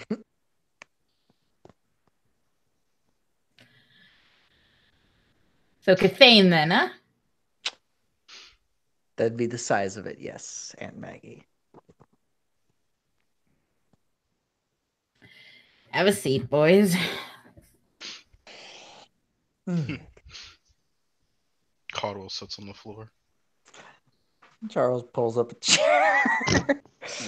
Maddie will also pull up a chair. Like, what's this heaping shit? Okay, Caldwell will pull up a chair. Fine. Guess. Just kind of scratches at her head, eats some pretzels, goes back to her salad a bit. So what the hell are you here for?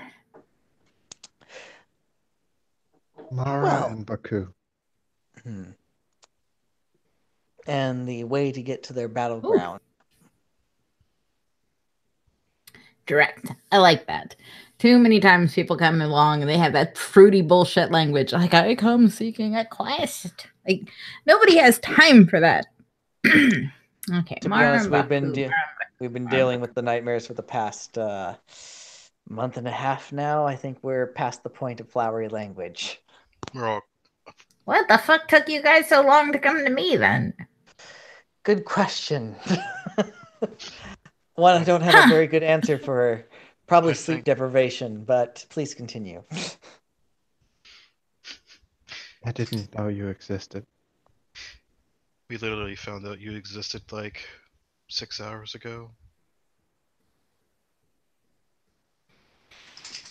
She just gives a shake of her head. The state of Cathane freaking education these days.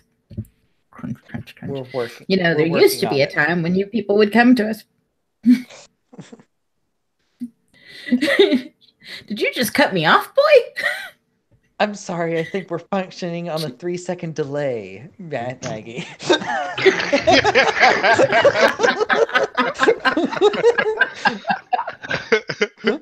Please continue.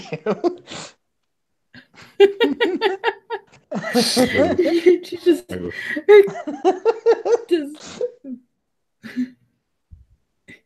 all right. She just sort of cocks her head a bit. All right. So you said Mara and Baku. That's what are you guys exactly planning on doing with that? Just personal curiosity. There have been people in the past. I'm not gonna say how old I am because that's none of your goddamn business. But I really would like to know what your intentions are for these individuals. Because the first time, really, yeah, things got all muddied up. The second time, things got fixed. But so what are you guys up to now? Trying to fix it again. I'm afraid things fell out of balance, and we're trying to balance the scales again. Well, that explains a lot. Who the fuck did it? Charles sighs. Sort of a perfect storm of circumstances. Baku had been captured by a number of individuals who intended to reprogram him for specific purposes. Myself and a few other individuals had led a raid on these individuals, not realizing Baku had been captured. And in doing so, long story short, accidentally undid what was done to make him Mara's equal once again.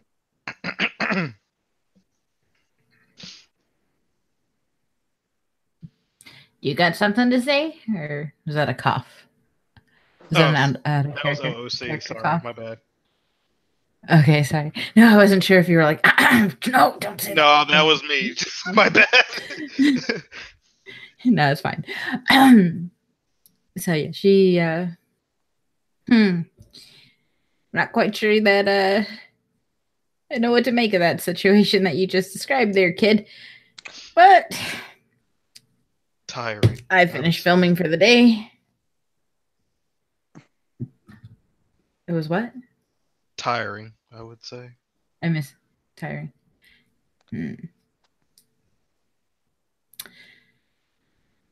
So I need you guys to give me your word that you your intentions for these individuals are to remedy this problem, not to in some way exacerbate it or tip the scales in some other direction.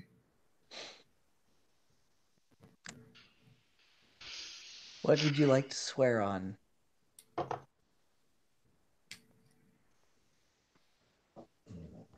Your essence. If you're fucking lying, it's locked away for a month. That seems fair to me. What say you, Codwell and Nathaniel? What does that mean? I think it means we go to sleep for a month. Courtesy of yours truly.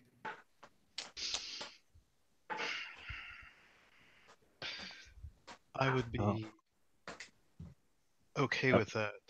My only concern is, well, we'd have to make sure the others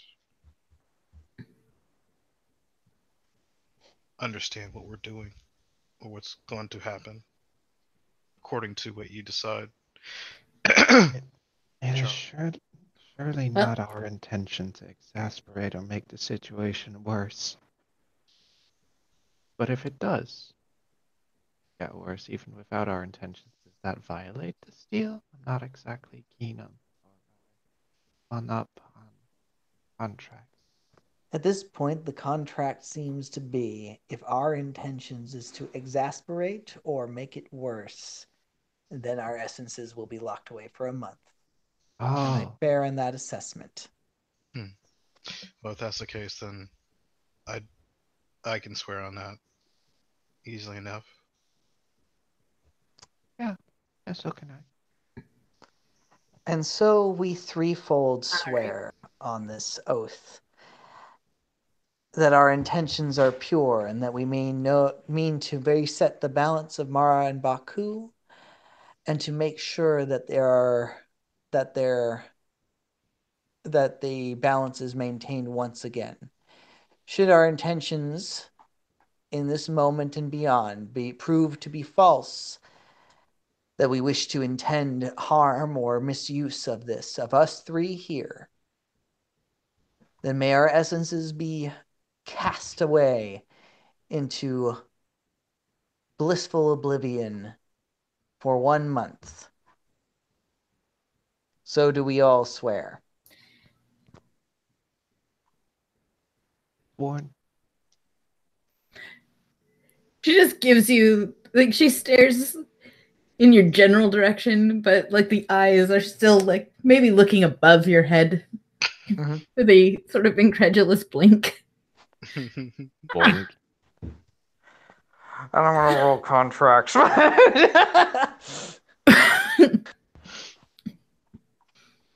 Yeah, I swear to that. That's fine.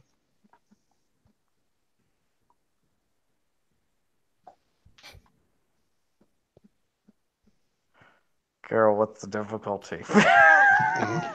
Oh, for that monologue, I and guess making and minus everyone 3. agreeing on this goddamn thing. Oh, 4, if everybody will agree to it openly. Yeah, Mhm. 4. Okay, cool. So diff 6 because it's Yeah. diff 10 otherwise, because fuck this thing. Okay. Roll success. Oh god, 1 success. Yay. Yay! She We just got a success out she of just this. sort of scratches at her ear. And all right. You fucking Well then, Cathane. No one's dropped dead yet.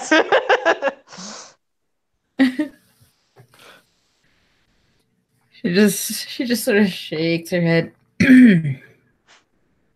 And she just kind of leans towards Charles and gives like a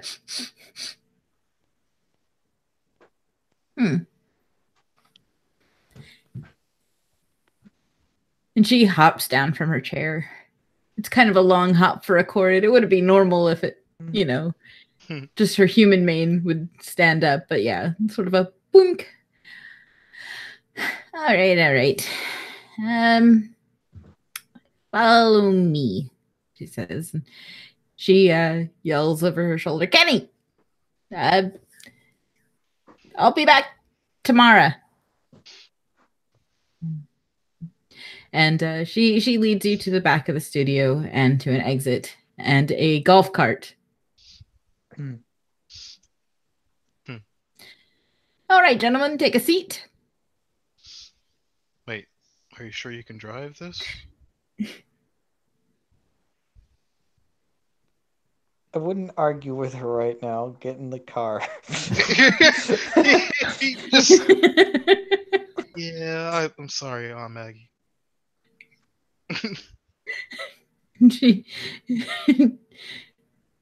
she gives kind of a chuckle and gets behind the wheel of the golf cart. Oh my god. Are there seatbelts? No. Charles is gripping onto the bar in front of him as best as he can. Yeah, Carl gonna do the same thing. Just kind of make sure he's looking out over Aunt Maggie's shoulder, though, as where she's going to watch where she's going.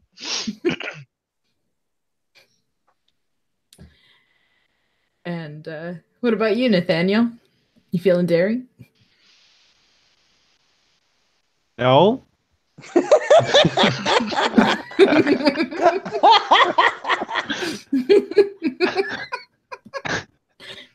No, this is a terrible it's a golf plan. Cart. This is a terrible idea. Why is everybody going along with it? Never is just like, we're gonna let the blind woman try. What? A blind. Use up your. It's a first time for everything. I think we should just go along with it.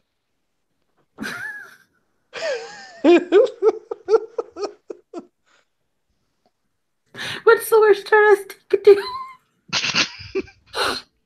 And this is how we all die. Good. Thank you, players, for playing. Thank you, watchers, for watching.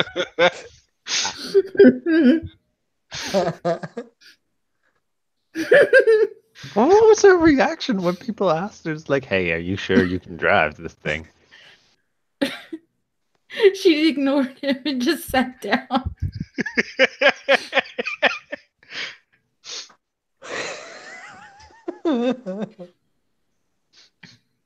Have you? She starts the thing.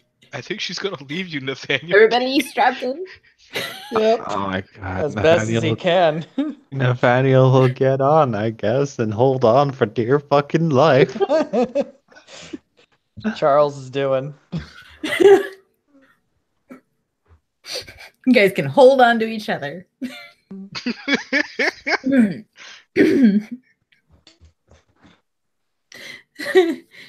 She turns the key.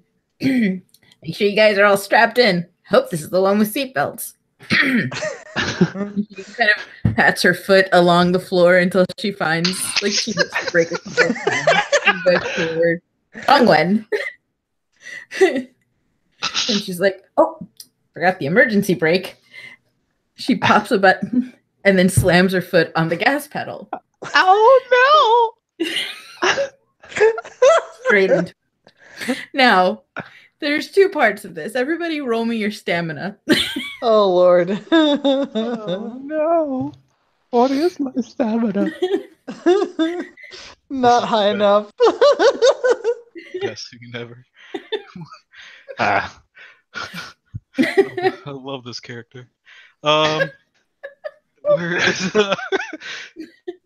okay. oh man! I got one success. All right. Hollow has 2. All right. So, Oh my God, Charles has 1 success. all right. If you get 1 success, you feel like a thud to your head as this thing crashes in the wall. Like, you will have a headache, definitely, Oh, from no. this. But it's nothing that's going to leave a scar. 2 successes, and yeah, but you feel like something whoosh by you as the cantrip takes effect, maybe a split second later than she expected it to. But it does whoosh by you. Sorry about that, boys. Thought I had that timed better.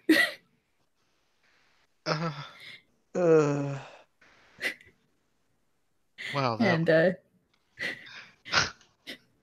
it's okay, Aunt Maggie.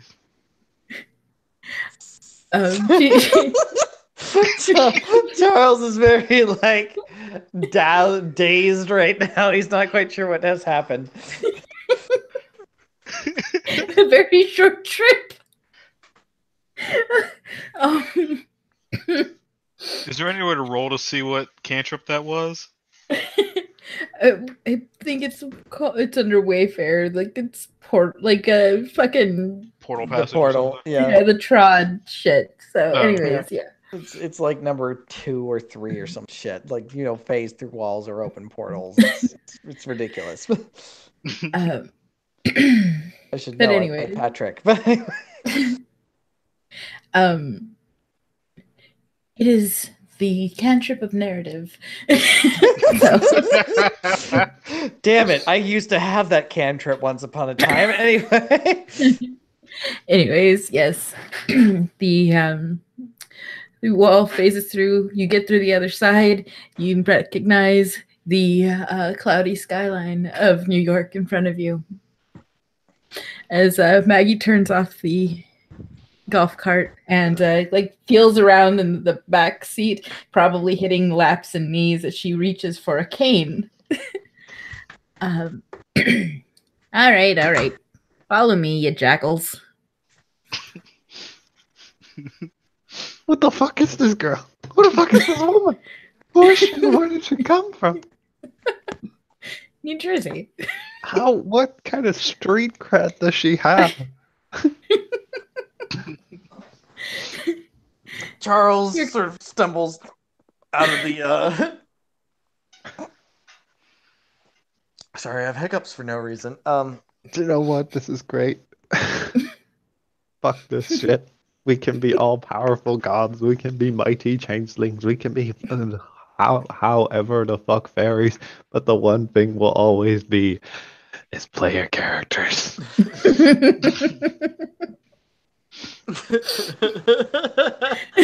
Are you not entertained?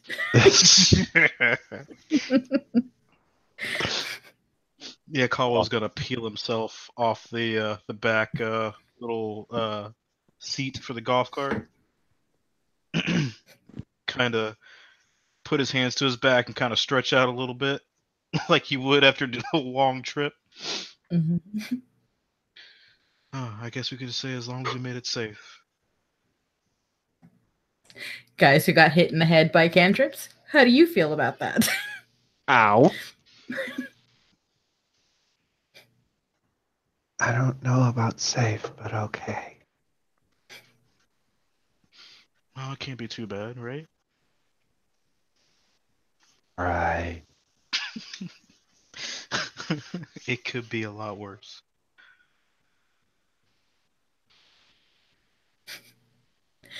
Are you guys coming or not? She says. She's already moved ahead without you. Nathaniel will slew up behind her. Caldwell will slew up behind Nathaniel. Charles is not a slew so he can't slew up, but he'll follow. She like taps along the street a bit. Not so much to find her direction, but she's like tapping a gentle rhythm. Until she hears a sound she likes, and she stops.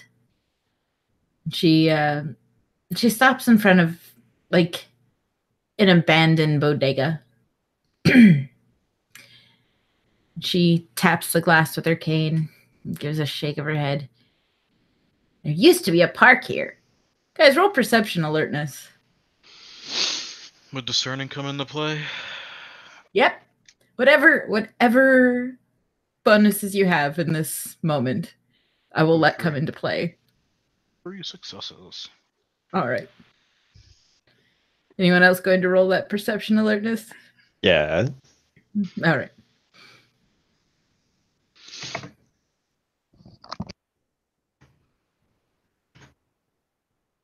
One, 2, 3, 4. All right. You guys are ready for this revelation? 1 success. The park is right behind you. We're across the street from it. Well, then why the fuck are you letting me stand here? To the park. She picks up her cane, uncomfortably close to somebody's face. Pick one. Caldwell. And, to Oh, the park.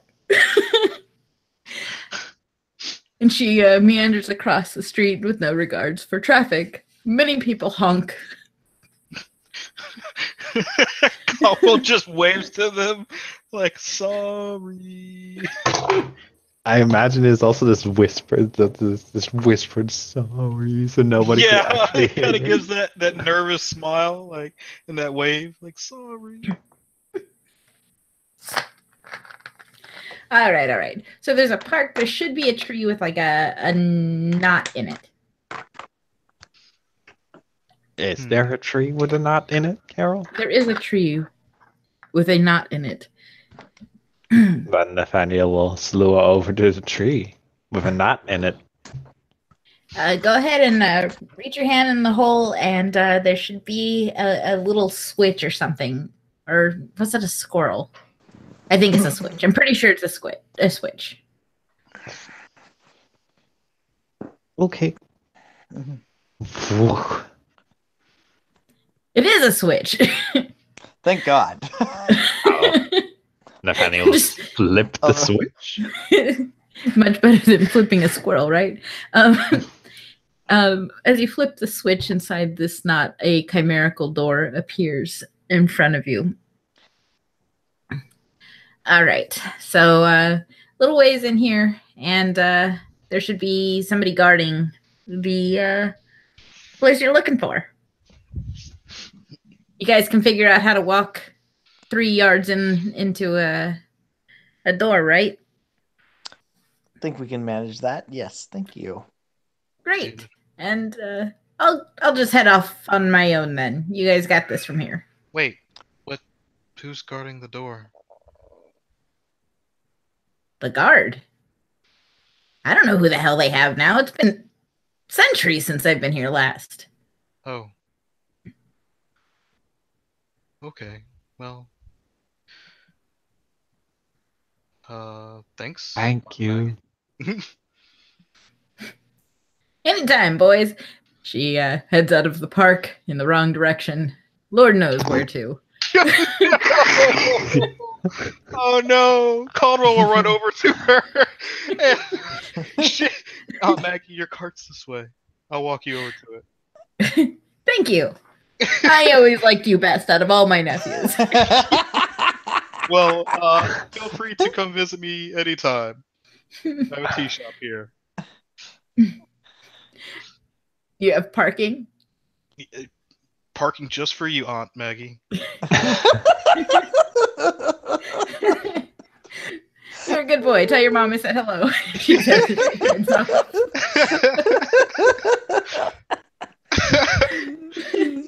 Como just walks back over, just like giving that, oh man, face. Like we have. She is a real pistol. Charles is gonna at least wait for Conwell to manage to find his way back before they go down into the depths of this thing. They've started this journey. We're gonna get into this together. We're all in this together. I wasn't going High School Musical, but yes. Haven't seen it. Anyways, as you guys step into this, it is a very short journey. You can actually see the door from where, as soon as you enter. And there, standing beside the trod, is somebody smiling. The most sincere smile you have ever seen.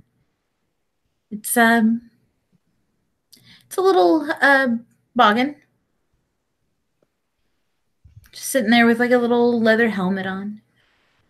Just smiling. Hi! Welcome!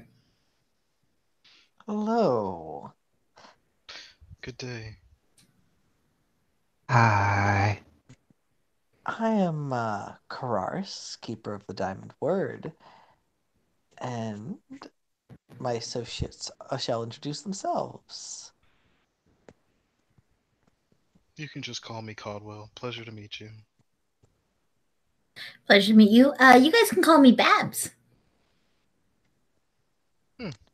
Babs. It's short for Barbara. I just don't feel like a Barbara, though.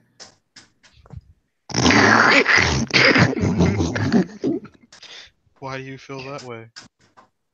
I don't know. Babs just always felt more glamorous. I know it's silly, but a girl can dream, right? Of course. Of course. You guard this gate, don't you? Yes, this is the gate.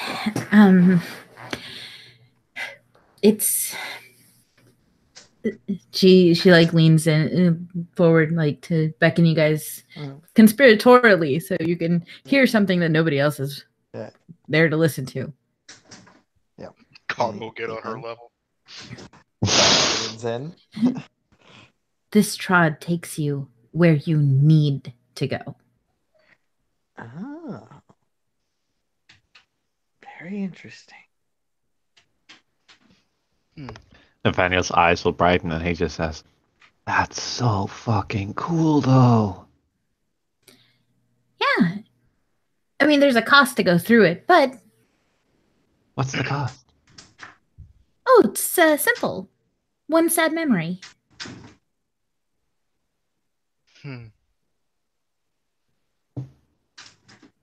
I mean, I can't use it. But... I'm sure you guys would just fine. Why can't you use it? Nothing sad's ever happened to me. So what do you just collect them? No, you go through and it takes it away. From what I understand, at least from the last guard who handed off this duty to me. It's permanently gone? I suppose so. Not that you'd remember if you did.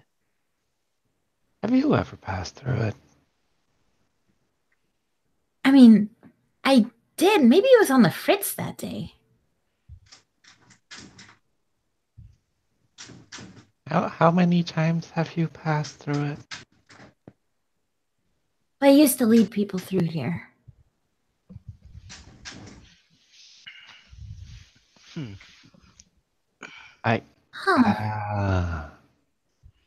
I can see the picture forming.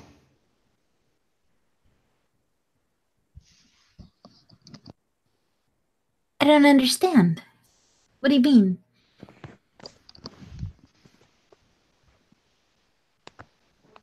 Oh, oh. Just, I don't know if you let people through the trot, yes or no. I used to. So if you take people through the trot, and it takes your saddest memories, and you continuously do it, then you have no sad memories left. Hmm.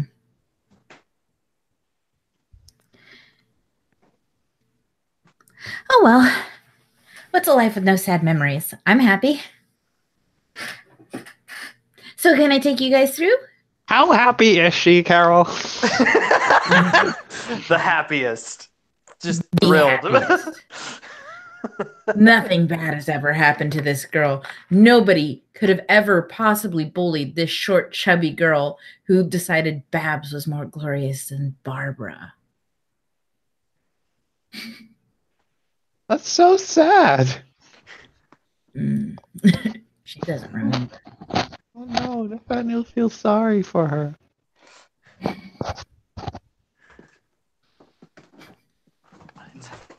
Oh no. Charles is a bit more concerned about his own memories right now.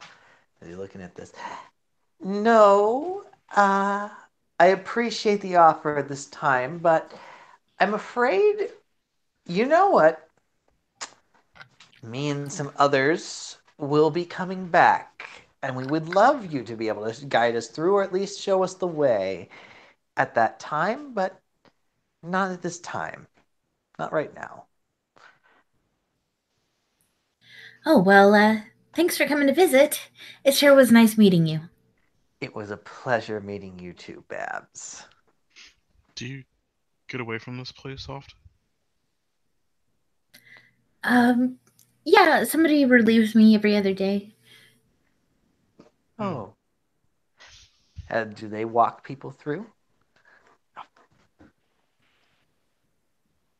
I haven't asked recently, actually. It's a new guy, kind of surly. I'm sure he has. What's his name? I don't remember asking him.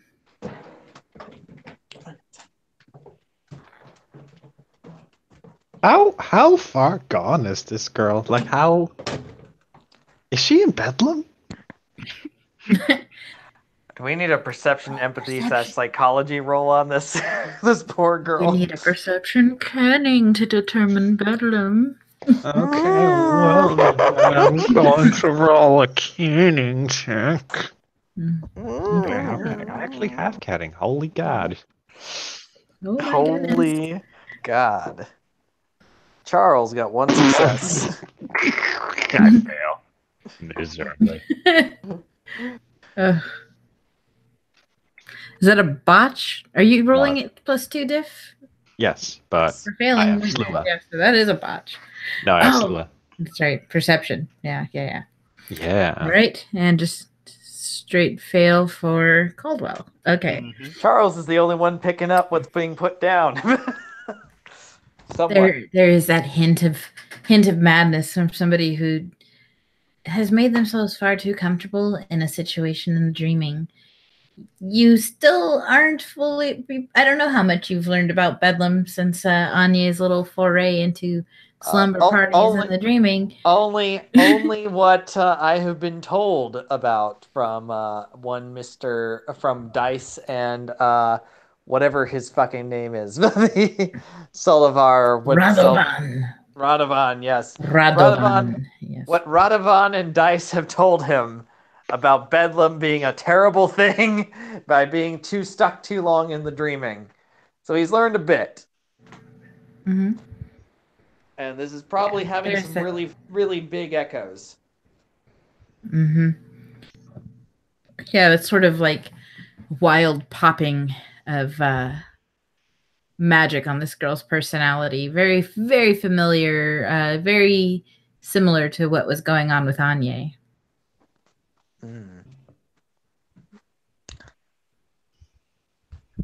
Yeah. Charles is looking at this, and there's not a good feeling with him. Well, I assume all things have their price.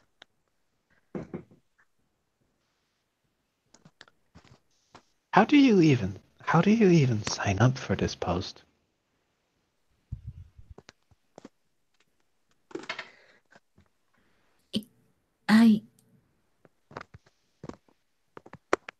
I don't remember that either. Something tells me this was a very sad experience for her.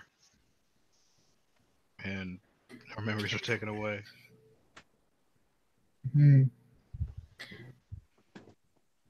She doesn't remember much. That's sad. Oh no, poor Babs. And they say, just to make sure, Babs, I understand. For a single sad memory, this trod takes us where we need to go. That's the promise. What a promise. This is like the door of doors then.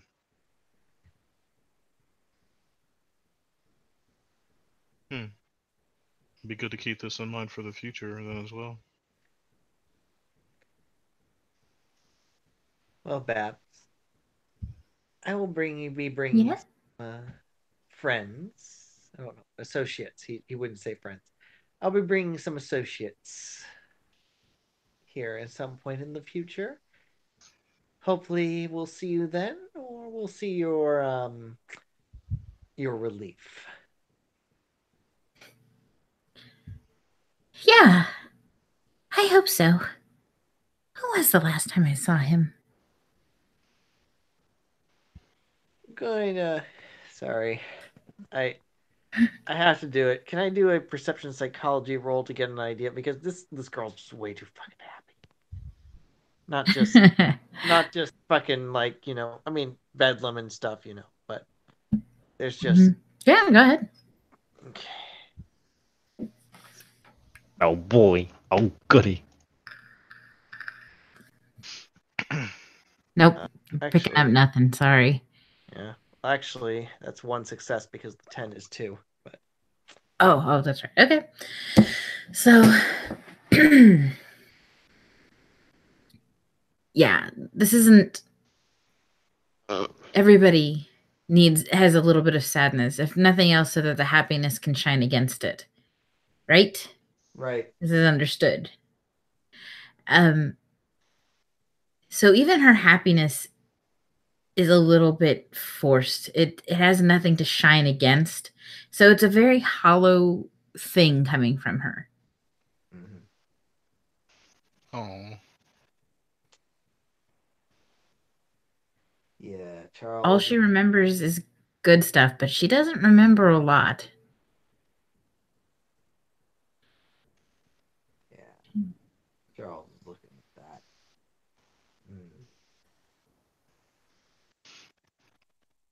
Michael, it sounds like you're getting away from your microphone. I am away from the microphone, sorry.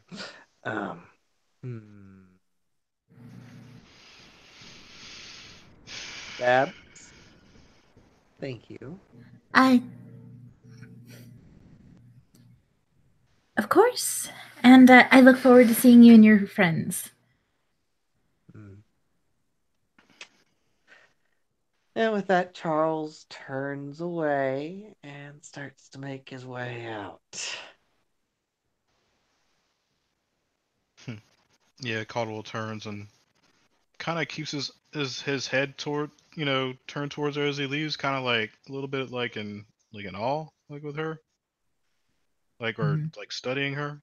He doesn't know as much. He doesn't know anything like Charles does, but he can tell there's something wrong with her. At least like. Yeah. Nathaniel will wiggle his spidery fingers at her. She gives a friendly wiggle of her fingers back. Her stubby boggin fingers. Aww. Boggin fingers. Once they leave that place, Charles sort of stops outside of the tree as it probably closes after them. Well, yeah. The squirrel is there. It's there to close the door behind you. Aha! I knew it!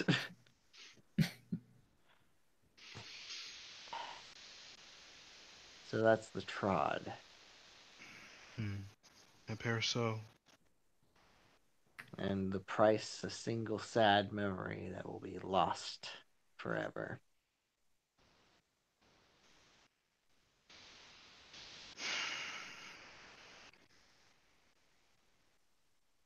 We'll have to make sure that nobody uses this door wantonly. There was nothing left inside her. That facade she was putting on, that happiness, even that was empty.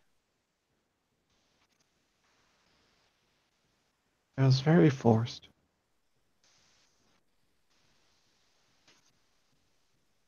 Do you think it's because she crossed too many times, or perhaps because she's...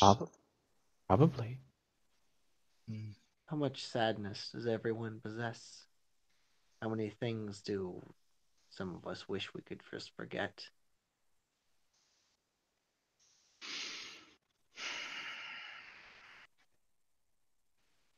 I would gather that we all have our fair share. Though that again, it comes to a question of whether she crossed it even without leading others in there to forget things, and it became somewhat of a crutch. And then the question is, when it comes to even a single sad memory, who are we without it?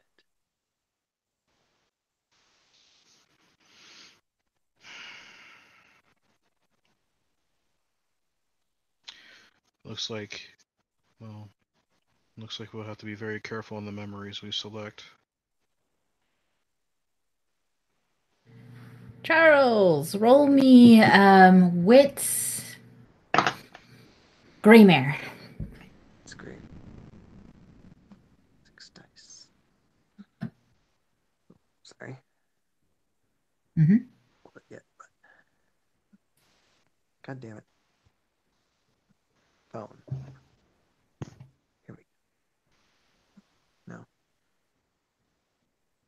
I was going to roll a D610, but A6. I'm going to spend willpower on this. Okay.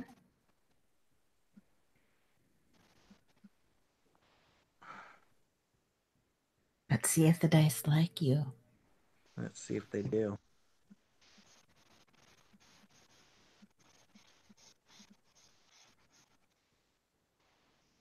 Oh, apparently 3 successes with my willpower.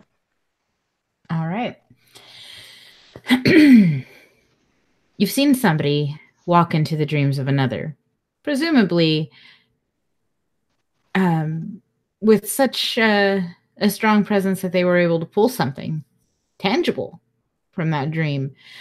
So you know walking into somebody else's dreams is possible. You also have heard no one else in all of the conversations of interactions with Mara have some sort of impact on what others were dreaming because of Mara. Your conversation with Mara may have affected you, but it didn't change how difficult that dream was for anyone else. There's only one person that you have heard a story where what they did in their dream affected everyone.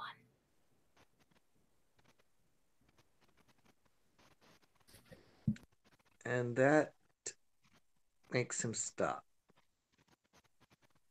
And then he turns very slowly to Nathaniel. I think There's another way.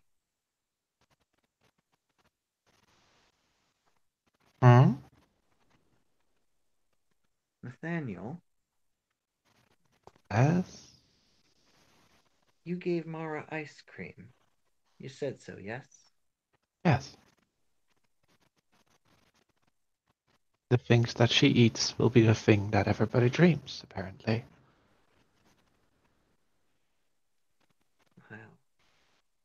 Really now?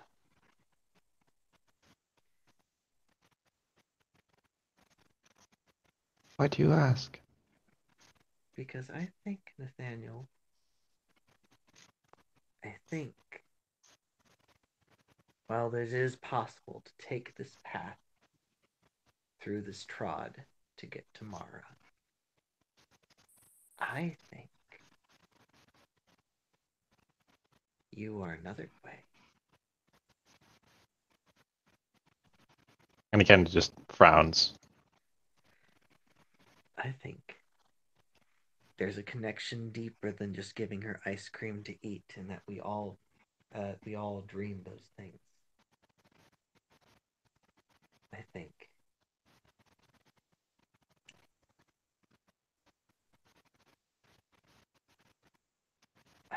you're the key. But you had conversations with Mara yourself, haven't you? Other people have. Yes, but none of us have shaped the landscape of the dreams or the nightmares across the landscape. You have it.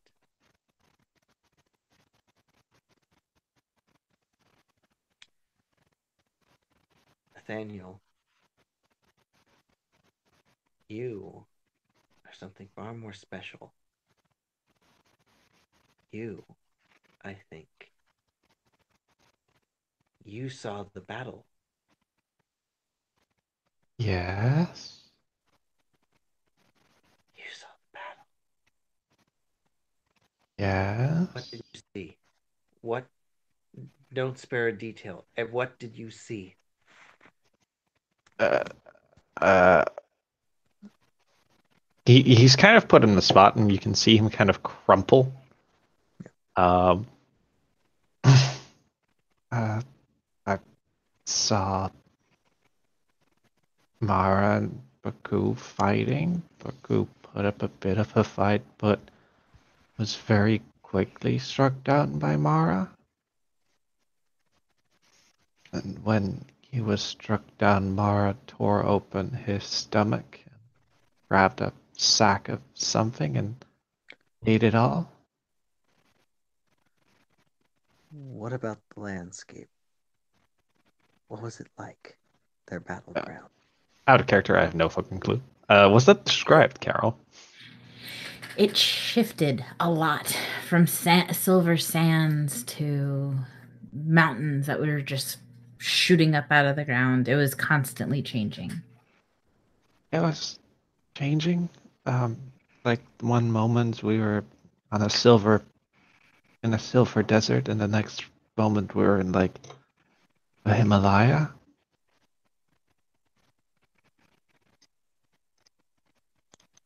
Charles is sort of like somewhat almost in like a daze for a moment as he's beginning to realize something.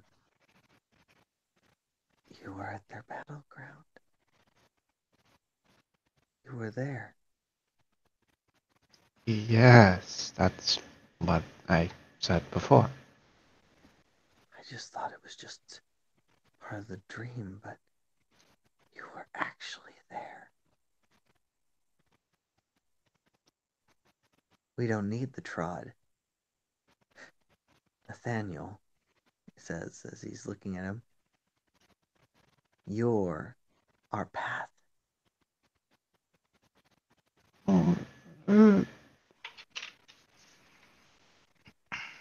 Nathaniel kind of looks over at Caldwell, very uncomfortable. Just like, help. Crawl up in your brain meats. We're just gonna big digging right into the folds. God damn it. It is a rather interesting theory, but it does Makes sense. You probably need a neuromancer. You need at least someone who can walk into dreams. The thing is, though, I didn't use any art. I just wanted to see Mara. That's all you need. And Nathaniel, I can walk us there. All you need to do is once we're in there in your dream, is to want us all to see Mara. And we'll go there.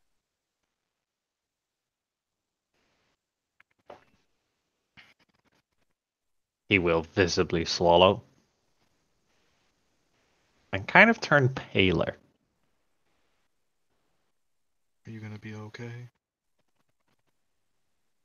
I need. I'm gonna go home now. We're all going to go home, Nathaniel.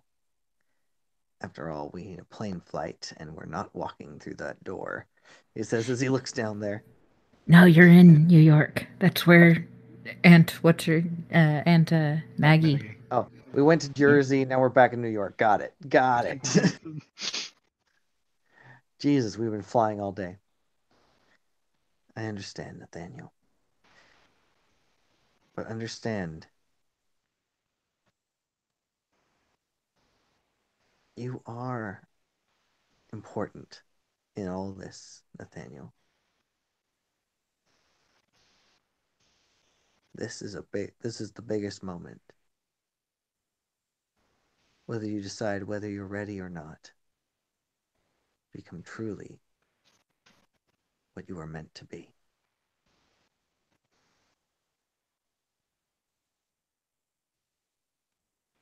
We're going to say I would like to illustrate the look on my face as I do this. I can't see you. That's how Nathaniel looks. Like I'll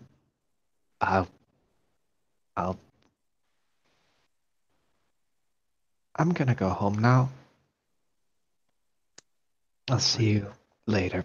and he kind of just turns and walks away. It doesn't know what direction he's going, but he's going somewhere else than here. Yep. Charles sort of blinks slowly. He goes, sighs. I think I pushed him too hard. He is autistic, you know. Yes, I do. I think I got a little overexcited, unfortunately. That boy's our best chance. The thing is to make him understand that.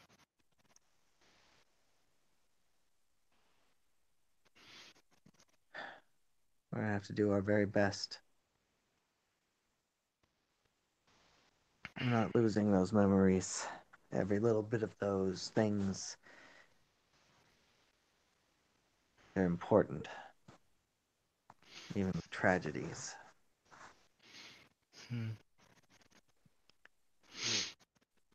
It's no fun being hollow.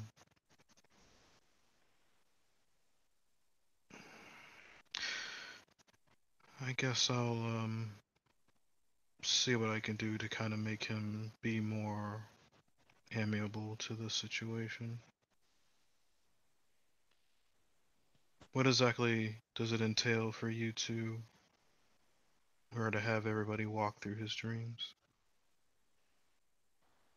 First of all, he'll have to be asleep, dreaming. And for the rest of us, well, it's just a matter of making sure we're all there and I can do the magic. And then we'll all enter his dream.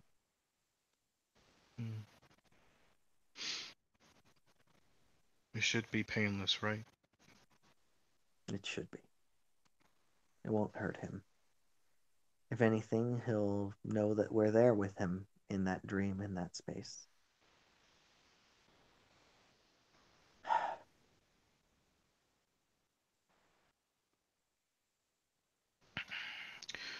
Just make sure that is the case. I'm not trying to threaten you or anything. I will not hurt Nathaniel.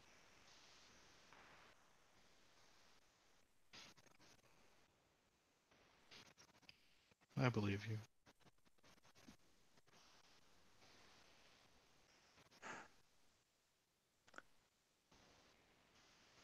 There's something I want to talk to you about, Vaughn.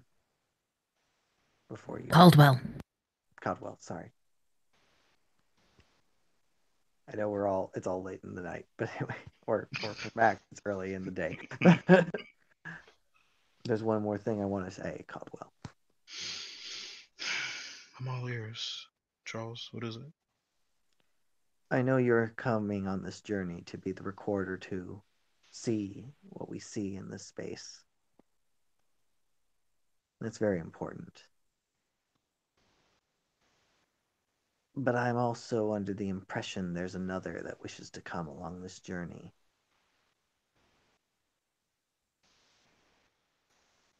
This ritual of sorcerers is something that's going to be very delicate. It has to be timed well.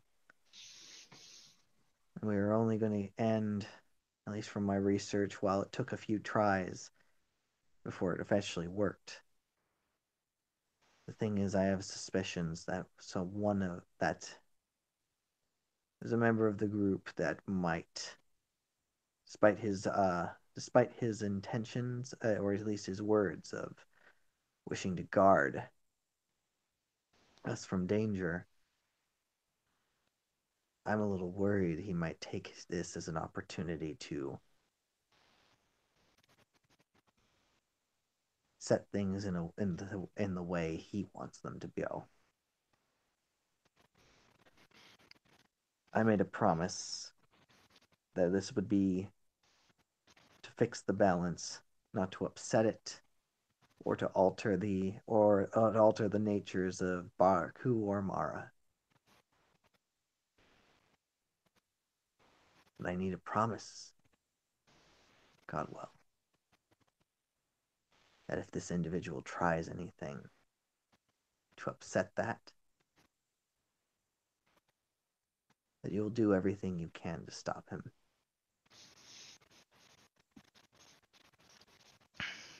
And he turns his head, kind of tilting it and asking.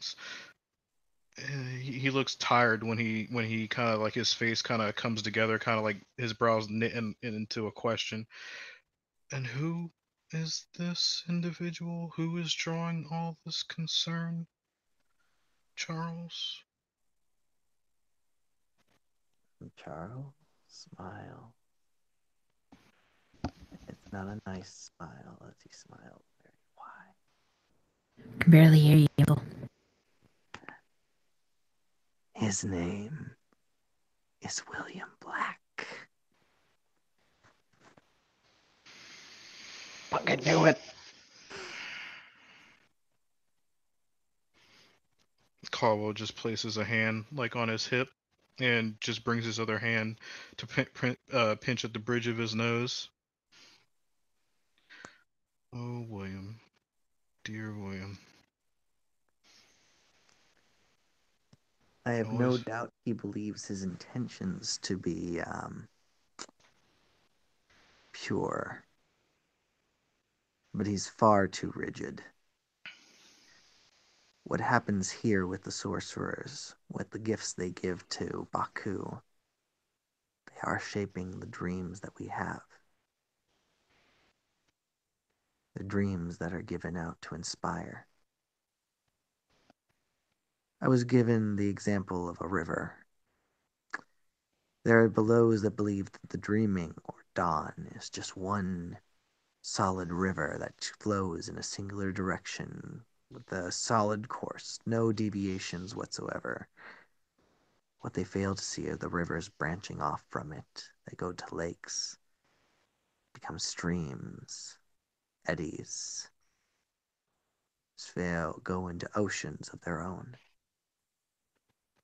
Dreams are not a singular, solid path. They are every possibility. And if someone tries to impose their rigidity upon the dreams, then we kill off all potential. And William Black has a vision, one that is very singular.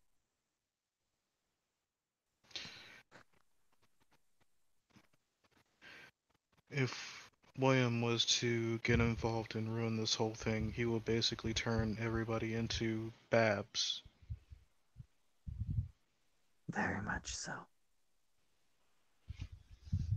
And most likely, fellow Slua will pay the price for this heavily, or the other Nightmare Kiths as well. We'll all pay the price. But the implications of this, if we attack William, Misha will also be bound to defend him. This could be a very bad situation. As I said, only if it comes to it.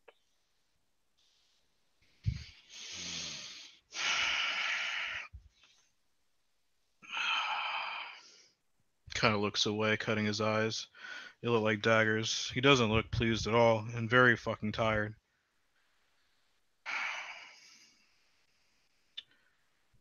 Well, we have a promise made, backed by the dreaming, by your contract, and we will do what's necessary in order to return the balance and get things back to normal. And if it requires interfering or stopping William, well, then that's what we'll need to do. I hope it doesn't come to that. Well, but given what I've heard and what I know of William,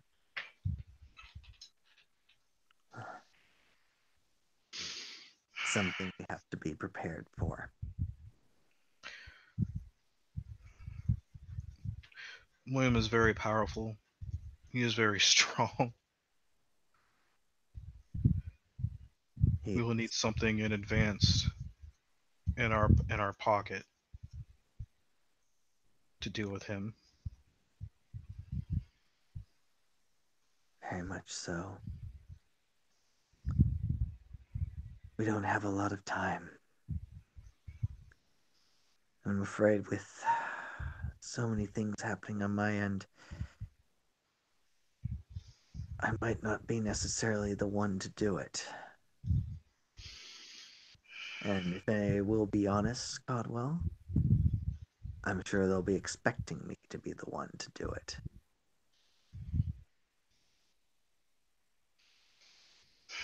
All things considered, I will most likely be the one to have to do it.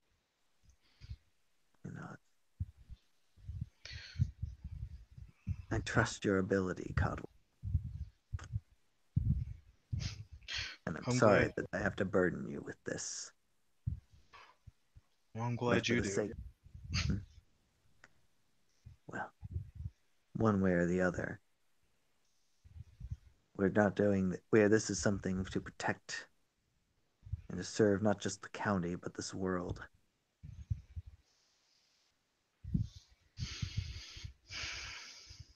And the dreaming beyond.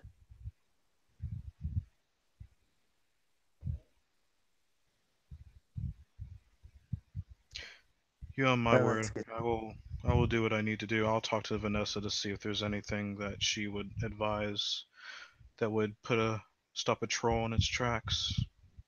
Be very careful who you share your information with. William Black is very well supported. He kind of does that whole pointing thing with his hand, kind of shaking it, like you got a point there. You're right.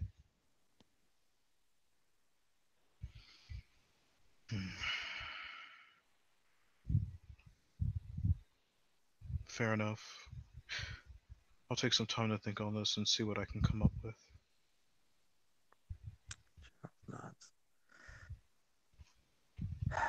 Get some rest.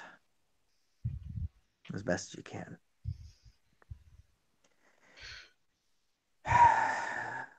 They've been on enough red-eye flights for this.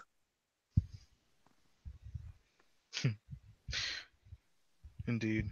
Though I have to stop back by the library and pick up my book. Maybe a few others. It'll be a while before I get back to bed. And it's about that point his pager goes off. Luckily, it hadn't gone off during the entire red-eye flight or the time in Jersey, and he goes. And once again, work calls. Good day, Cosmo. Good day to you too. All right, and here's where we will end our scene. Thank you, players, for playing. Thank you, watchers, for watching, and we'll see you next time.